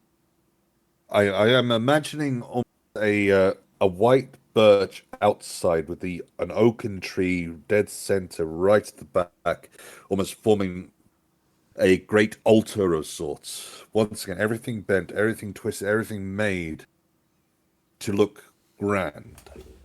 We are thinking very much like elven design, but literally made of the trees. Everything If it- living, everything growing.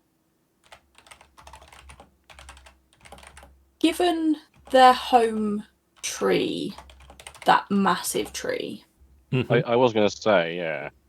is there, and I'm stuck on Stranglerfig thoughts. I've put a couple of pictures in streaming bit where you get the Stranglerfig around the outside because the tree in the centre has died off. Could it be that something happened to their central tree that has left this remnants, and it's an old place of like, given elves are really long lived, having something that is so old that they've actually seen the fall of a tree.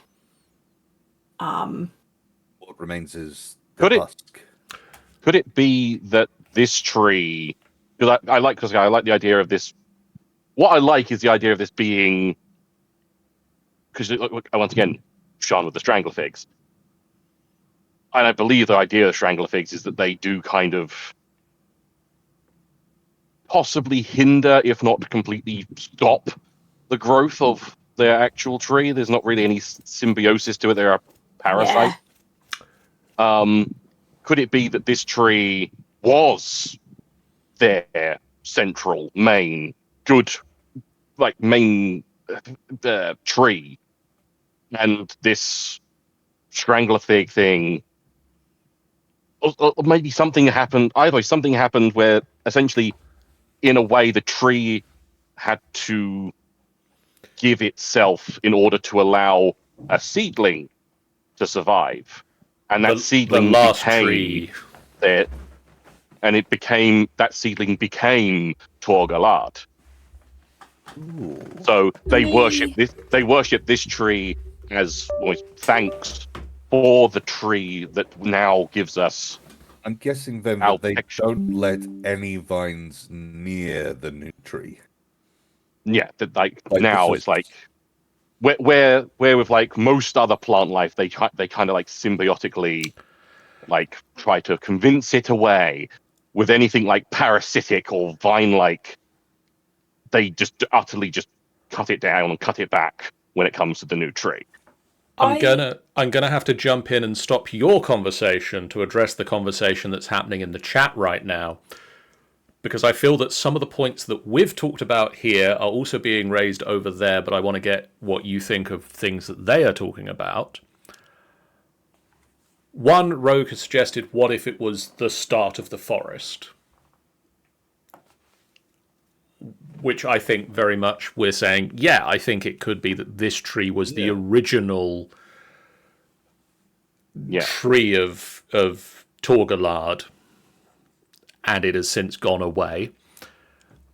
And then Tanny questions if the Taur Galade tree is now the last of its kind, which I think very much we could be saying that is the case. Like, there is only one of these great trees. Yeah. Not nondescript great tree. Rogue suggests, and I quite like this idea, what if it's the old capital and this tree was killed by Emperor Balatur in his rise to power? That could be interesting. That could be very interesting. Because we know that the Emperor, if it wasn't in his rise to power, it was over the course of his life, because we know that he attempted to twist the elven magics to give him eternal life. And so maybe this could be something he drained. Yeah, I was going to say, was he the reason that the strangler figs grew? I was going to say, he introduced the vines, knowing that they're parasitic rather than symbiotic. Almost a backhanded present of sorts, like tricked them into believing that they would be beneficial. And so it stands as a monument of it's when memory, nature is unbalanced.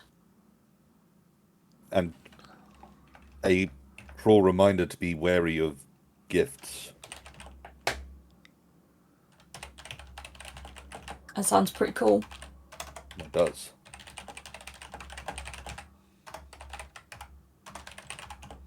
That really does. Now I need to write all of that down, so continue to talk amongst yourselves for several minutes. Don't make too many other great points. The thing I like about the sort of strangler fig is you can see where the tree was inside. Yeah. So it would be very much like a cathedral-like space, because we're talking a massive tree. Well, it's even better than that. It's effectively rotted away inside, essentially. It's the tomb of the tree. Yeah.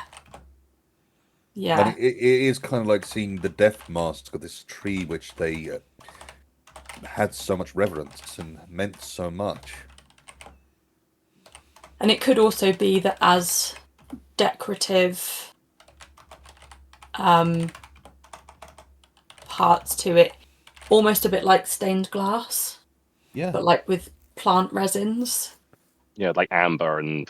Yeah, so you could be stood inside the space and literally look up the core of where the tree was and have this sort of dappled patches of light in different colours coming through.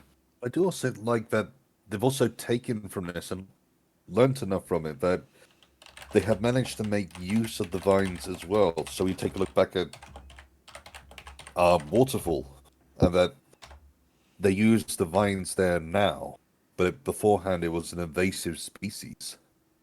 Yeah. They've learned, and they haven't rejected this. It has now become a part of their life, but it's more something that's still wary of. It is allowed in certain areas, that's it. Yeah, and it's heavily controlled. Like, they don't just leave it. It's like checked every day, multiple times a day, to make sure it's not growing somewhere it's not supposed to. Exactly. Yeah, I think that makes sense. I think it's a nice way to say a plant was used in the wrong way. But actually, as we've moved on and we've found equally we found a new place for this plant. Yeah.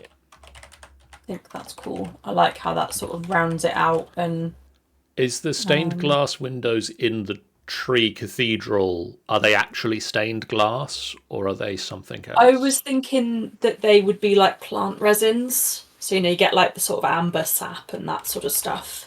Even that, I was also thinking like seeing through the leaves of different coloured tree leaves. Potentially. The formation of them all together.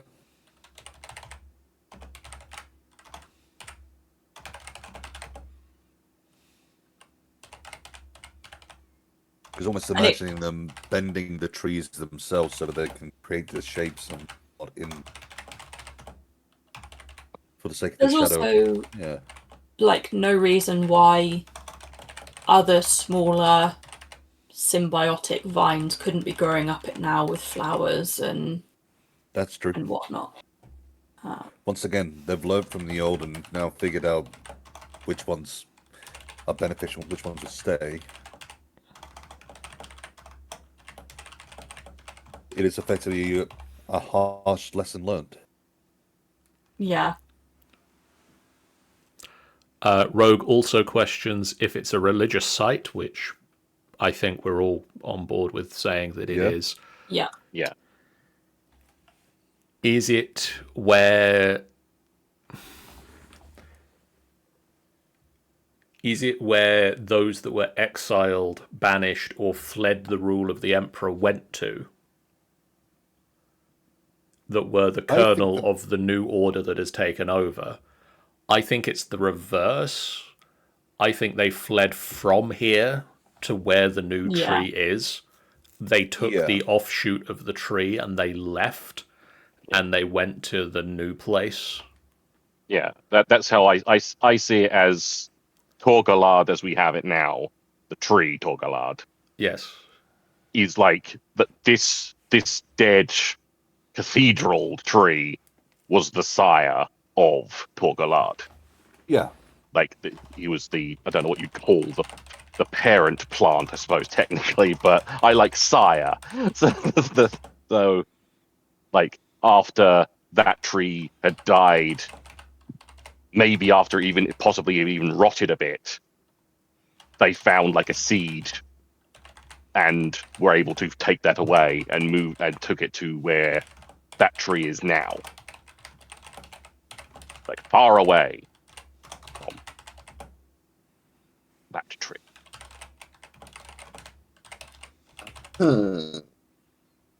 Sorry, just figured out what the beeping noises was. And to get the microphone back. It's a pipe bomb! No, apparently my microphone decided that it was going to jump on my headset phone and claim that the stobel was unplugged. Well, sorry.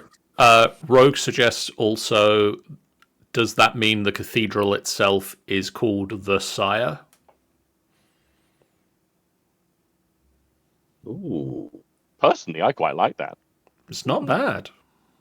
It's not bad at all. I kind of feel like it just needs something after it. Yeah, I think it needs something between the and sire. Not to put it as mess. It's not the mess, sire. No. He's a very not naughty boy. Sire. He's a very naughty tree. Rogue apparently says, I misread what he said, so I get credit for the Sire. I'm going to go and reread what he said. So for a start, he talks about a lot of things happen in chat. This is a very busy chat sometimes. Maybe the Archdruid wears ferns, or ferns are a symbol of the druids of the forest, because Tanny mentions wanting ferns to be involved. He also mentions maybe in like the where we mentioned like the new plants growing up around the parasitic remnants. Maybe there are also some mushrooms because there are some gnomes involved in Oskandor now. Possibly. Does that mean the Sire is perhaps a religious concept for the elves, not uniquely the tree, but just in general regarding plants?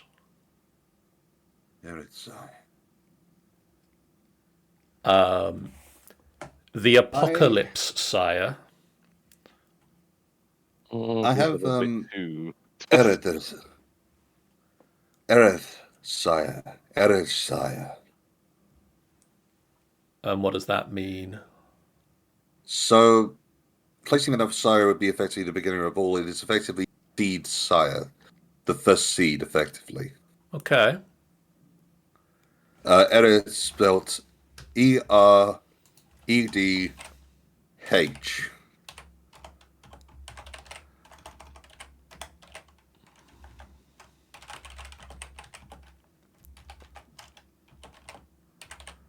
Before that's just placed down by John straight away, does everyone like that rather than just being immediately me sort of shoehorning something in. Yeah, that Yep. sounds pretty solid to me. The only thing I would say about it is I feel for the consumer, we'd need some sort of pronunciation. I mean, yes. There is a Because- pronunciation guide at the back of the book. There is. I will make sure that we Are add Ered. But yeah, that's the only thing I would say about that is we'd need it. We would need one for that because That is perfectly fine. When it comes down to, I mean, the funniest part of that one is effective. The H is more like I like for the end of the D. Ered, Ered, sire. It's like a sigh on the end, but yeah, but we will make sure that there are ways, even if we have to place the pronunciations in the ones just so that people know. Because yeah, that is a valid point. There's one thing to write it. There's another thing to say it. It's the problem when it comes to like names that because a lot of elven things tend to have Gaelic or Welsh pronunciations, and they can be a difficult for some. Oh, like, yeah. not necessarily that this is Gaelic or Welsh. It's just that like they tend to blow into that because of a certain Mr. Tolkien and his big book of elves. Yes, I mean, to be fair, talking about Mr. Tolkien and his, this is Sindarin, and that is a combination of multiple different languages. Once again, sort of shoot together to create a new one. It's got a lot of Welsh in it. I think it had a bit of Finnish and stuff, which that had quite a nice little fling to it as well. But that's getting beside the point and into a whole different conversation. No, tough. We're talking about Tolkien now.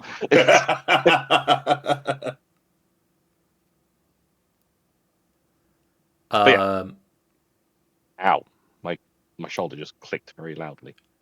Yeah, you don't. That's never a good thing to do. Don't do that. It's too late. I've already done it. That's a bad Sean. No doing that, Sean. Right. If Oskandor is home of this grand cathedral, big religious site, there's gonna be an inn. There's gonna be somewhere that you can go to and stay at because people are gonna travel to this place. Yes. I would like to also suggest that there is a tavern that does not serve alcohol. This being a particular site of theirs, that they don't partake of it here. So is there an interesting thing to throw in? Is there an inn and a tavern, or is there an inn and separately a tavern, or is it an inn and tavern? I feel like the two can go together quite easily, to be fair. Yeah. Which I think probably will make our lives a little bit easier. Doesn't serve alcoholic drinks because of the sanctity of the site. Okay. What is the name of the place?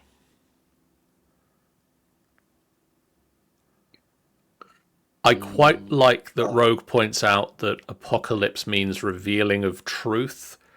Can we thread revealing of truth or revelations of truth in some way?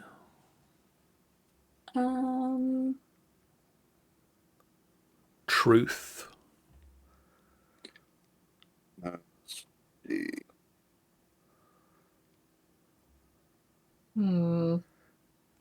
Rogue suggests the grim revelation. I don't like grim for the sake of this location. Because even though it is a case of it had a dark history, but it sort of led to a bright future. So yeah, I feel they're not. I feel with this they don't focus on the fact their emperor killed their original, like the Sire tree, they focus more on, from that tragedy came hope in the form of the Taur Galade. And now it's bigger and more vibrant than ever. I feel they don't focus on the bad. They focused on what came of it that is good. Rin. Something Rin. Rin being memory. So I feel like Rin has a nice ring, but it's not good enough by itself. Does anyone have anything to add to Rin? 1 second. Rin being R-I-N. Pasrin? Like times past. That's a nice sound to put. Nice name.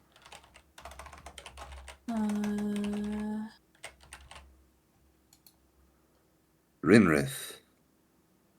The Rinrith Tavern. Rinrith Tavern.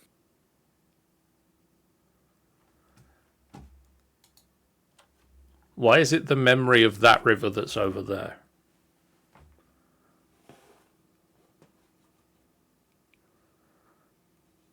It's an interesting... Yeah, this is a different location from the river. Yeah. I mean, it could still be on the river, but also, like... why would it be the river that's over there? Oh, you lost track. That's why.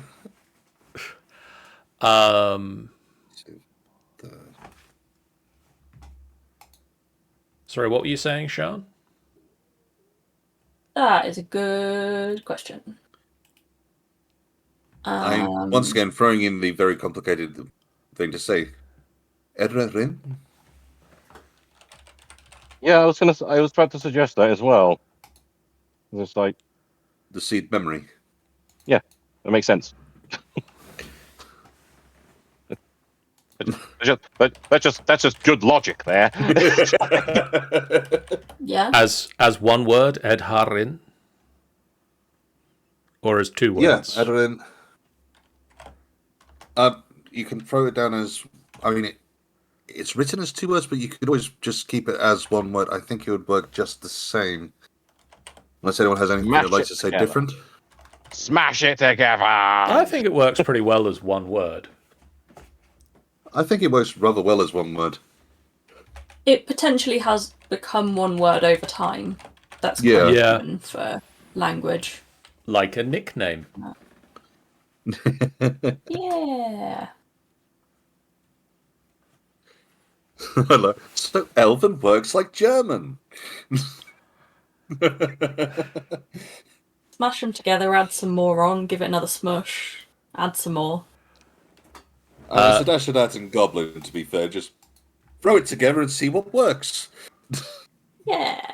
So what is the name of the person who owns Oskandor's inn?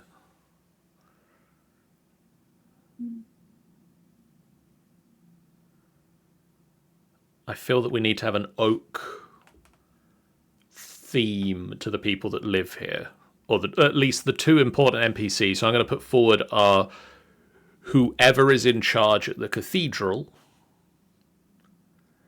and the owner of the tavern. I feel like going for the sake of the acorn, Akorin.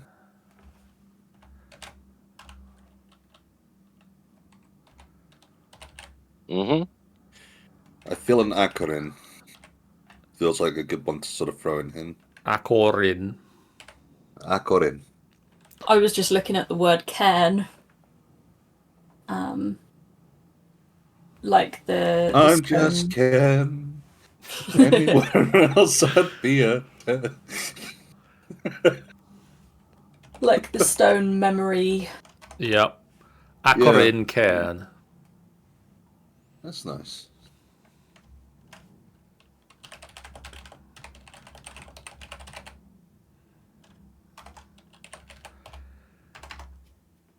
What are we calling the person that's in charge at the cathedral? Are they a Mm, grand cleric, an arch druid? Are they buxom Aquarin?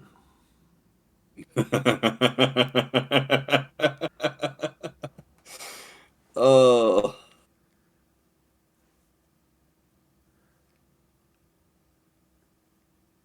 I I like feel the idea of being an arch druid. Effectively, I was going to say the same. I feel Archdruid makes more sense. So arch druid.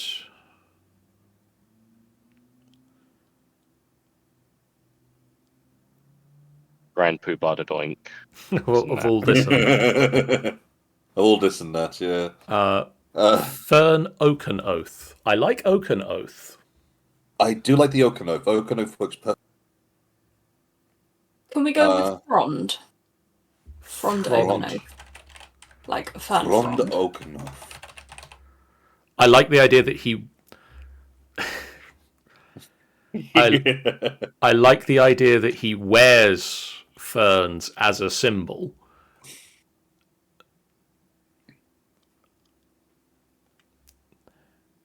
Because I quite like the Well, he name says Frond. that. It's mainly because they grow on him because he hasn't bathed in a long time, but still. I do kind of like that as an idea of.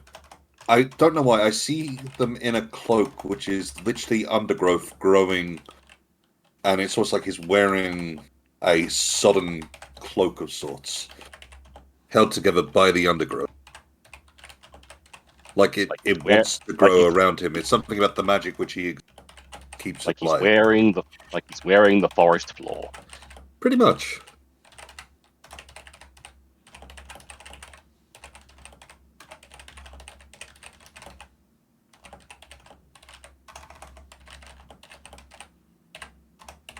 Like, if you ever catch him in a meditative state, you might mistake him for literally just a mound of dirt covered by the floor. Alternatively, and I'm like the end from Metal Gear Solid Snake Eater. I'm gonna throw out Rogue's other idea of, do we just call him Popey McChurch Lad? No. No, I think that's a bit a little on Poppy, the nose. maybe.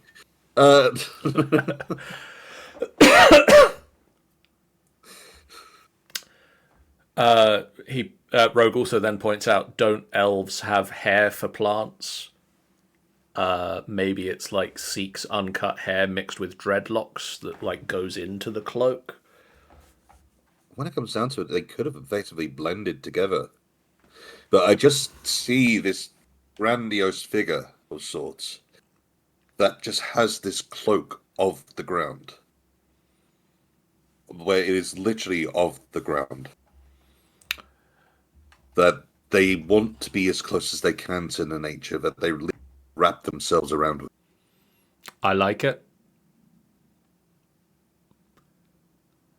Do we want to throw in that the mushrooms and the gnomes are here as well? I think we could. I mean, I kind of liked something which was mentioned earlier when it came down to the mycelia effectively keep this monument up as well. So effectively, we're still looking at the same sort of structure, but rather than building a new structure, it is literally more holding the lower part of it together, where the original roots are gone, so they're like trying to replicate and create new ones.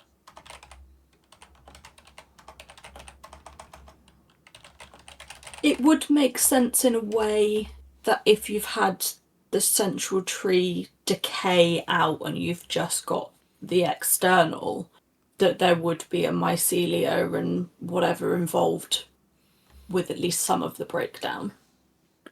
And it also becomes one of those points where it almost becomes an extra symbol of an agreement and a part of their sort of alliance that, you know, we try to aid. Actually, we understand that this is important to you and we will try and keep it up. Does it go the other way to where, because the strangler fig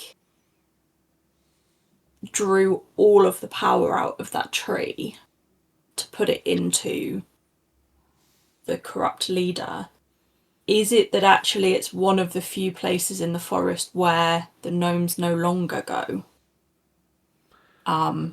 Because there's nothing there for them. If for them it's a wasteland, because the tree would have been interwoven with all of the mycelia and things as well, maybe. I quite like that. That is a very nice hook, I've got to say. Yeah. And because obviously the gnomes are quite secretive about the whole their mushroom mycelial. Nobody knows why they don't go there. Well, they completely shun the place. Like, you will never find a gnome there, and they never go into why, but they're just never there, and it's a weird thing.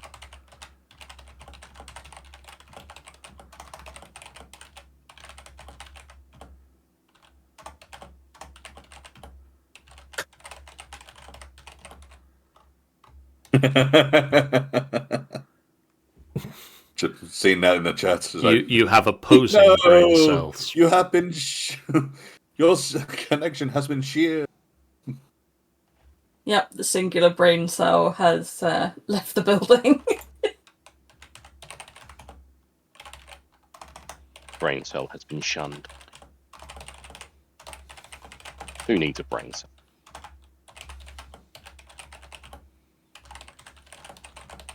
I mean, I hear there's a scarecrow going around asking for one. Tough.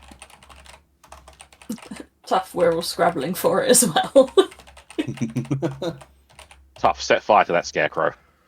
Rogue says now he's synced with Ben. Good luck to the pair of you. Yeah, you can say that again. So you have no idea what's going on. The last place that we should talk about before we wrap up the stream is Redigalis, which at the moment I've got is dedicated for the growth and conservation of nearly extinct plant and tree species. Do we want to add any more to that? Have we not got that in the Arboreum? So the Arboreum, we mentioned that they are growing specifically wider variety of trees, that they have refined the area more, that they are growing specific plants. I think the idea was that this would be a place that is dedicated towards conserving the last. Yes. In my mind, you know that the Arctic... there's an Arctic laboratory which is literally dedicated to keeping in cryostasis all plants and seeds of every genus, every kind. Mm-hmm. And especially the ones which are dying out. The Svalbard seed vault. Yeah. This is effectively, in my mind, the living version of that. Rather than just keeping them frozen, they are actively bringing them back to life and trying to find a way in which they can thrive in the current time. And in doing so, you can try and keep other plants alive and such. Anything extinction, any plant which is going to die, they have a method of bringing it back. Effectively, this is a location, say, would be highly guarded, and would be along the lines, could be seen to be very potentially filled with profit if a person was willing enough to try and break in and effectively force out whatever they could get from it. You imagine every single potion which could potentially... The way I see it, my mind started off with effectively revivify as a potion. The moment you find out that that's a possibility, you would use until the bitter end whatever plants actually made that. You would use it to extinction. This place is dedicated that regardless of what people want or whatever reason they might have, that they have made a manner to try and keep and bring prosperity back to these overused plants. And in my mind, it sort of throws down that you could end up with story hooks that, in order to make a particular potion, you need to get something from Redegalas. But in order to convince them to do that, you're going to have to do X, Y, and Z, and bloody yada yada. It becomes it is effectively their version of a fault. It is a very difficult location to get into because they will not let the average person in. I would also like to sort of throw in this sort of an act of mystery that no one really knows who is in charge of it. Because they realize that by letting people know who is actually in charge, it opens up a vein of weakness. If you find some method to convince that one person to give you everything they want, you have control now over their most commodity, this precious garden. It is held with secrecy, but everyone knows it exists, because every now and again they bring back a plant which didn't exist for a while. They allow out after it has come back to a level that it can survive. And especially now that with the unity, they can trust that other people will try to keep the plants alive as well. And not use them to extinction, but to use them the way that nature intended them to. Effectively, this also gives a reason why Revivify might be a potion which is something which you potentially find and acquire, something which could almost bring it back from death. But it's not easy to. The commodities are very, very rare.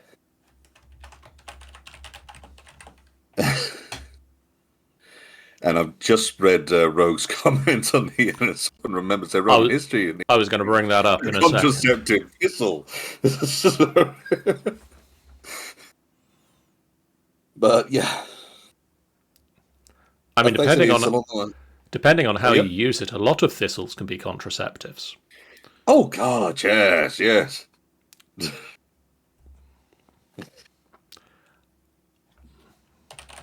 I mean, hell, a lot of things we use. Yeah, that's going down a very different. Damn it, Rogue, will you stop forcing my mind down that side? No, we're connected. That is not the point.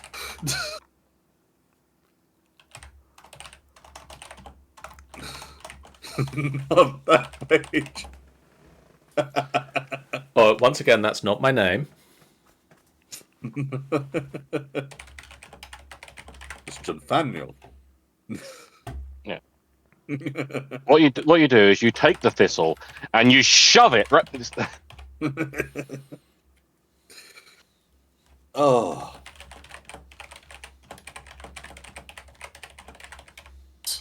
So we're saying this place was heavily guarded, Yes. but now is starting to be opened up to. I'd say it's still guarded, but the secret of it isn't as held as tightly. Yeah. Does that mean that there might be trade convoys that need protecting, things like that, for example? Because if they're carrying a plant or an ingredient that is very exactly sought after, that might be plot hooks as well of where did whatever it is go. The other thing which I'd like to place in is that this place is not protected by archers, by fighters, but by the druids themselves. So anyone who tries to get in to find them finds himself in a ever-changing maze, where even if you try to chop your way through, the chances are you just find yourself at another dead end or around. It is made to be a psychological thing that unless you're actually there, you'll never find your way in.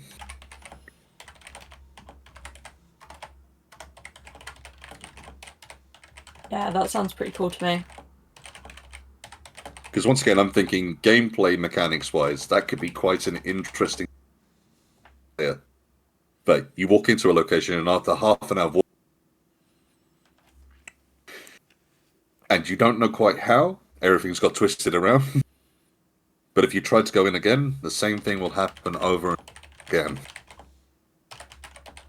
And so long as you don't try to plant on your way in, so hacking and slashing your way through, you will not receive harm, you'll just be forced back out. You try and force your way through with harm, and a plant will start.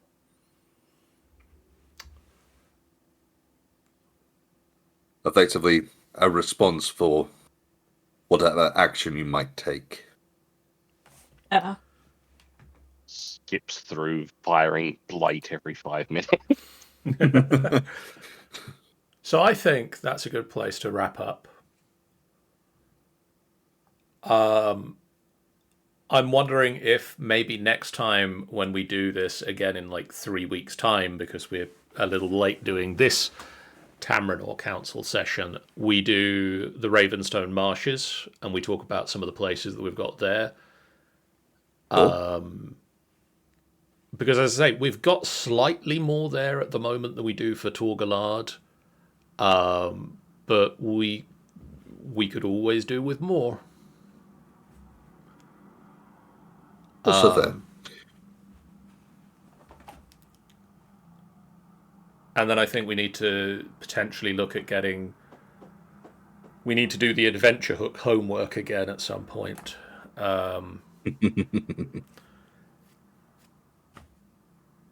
Homework? No one told me there was going to be To be homework. fair, Well, that's with this one, that's I one would of the love to reasons throw this you're the down like. guest. I like the fact I've thrown this one down already.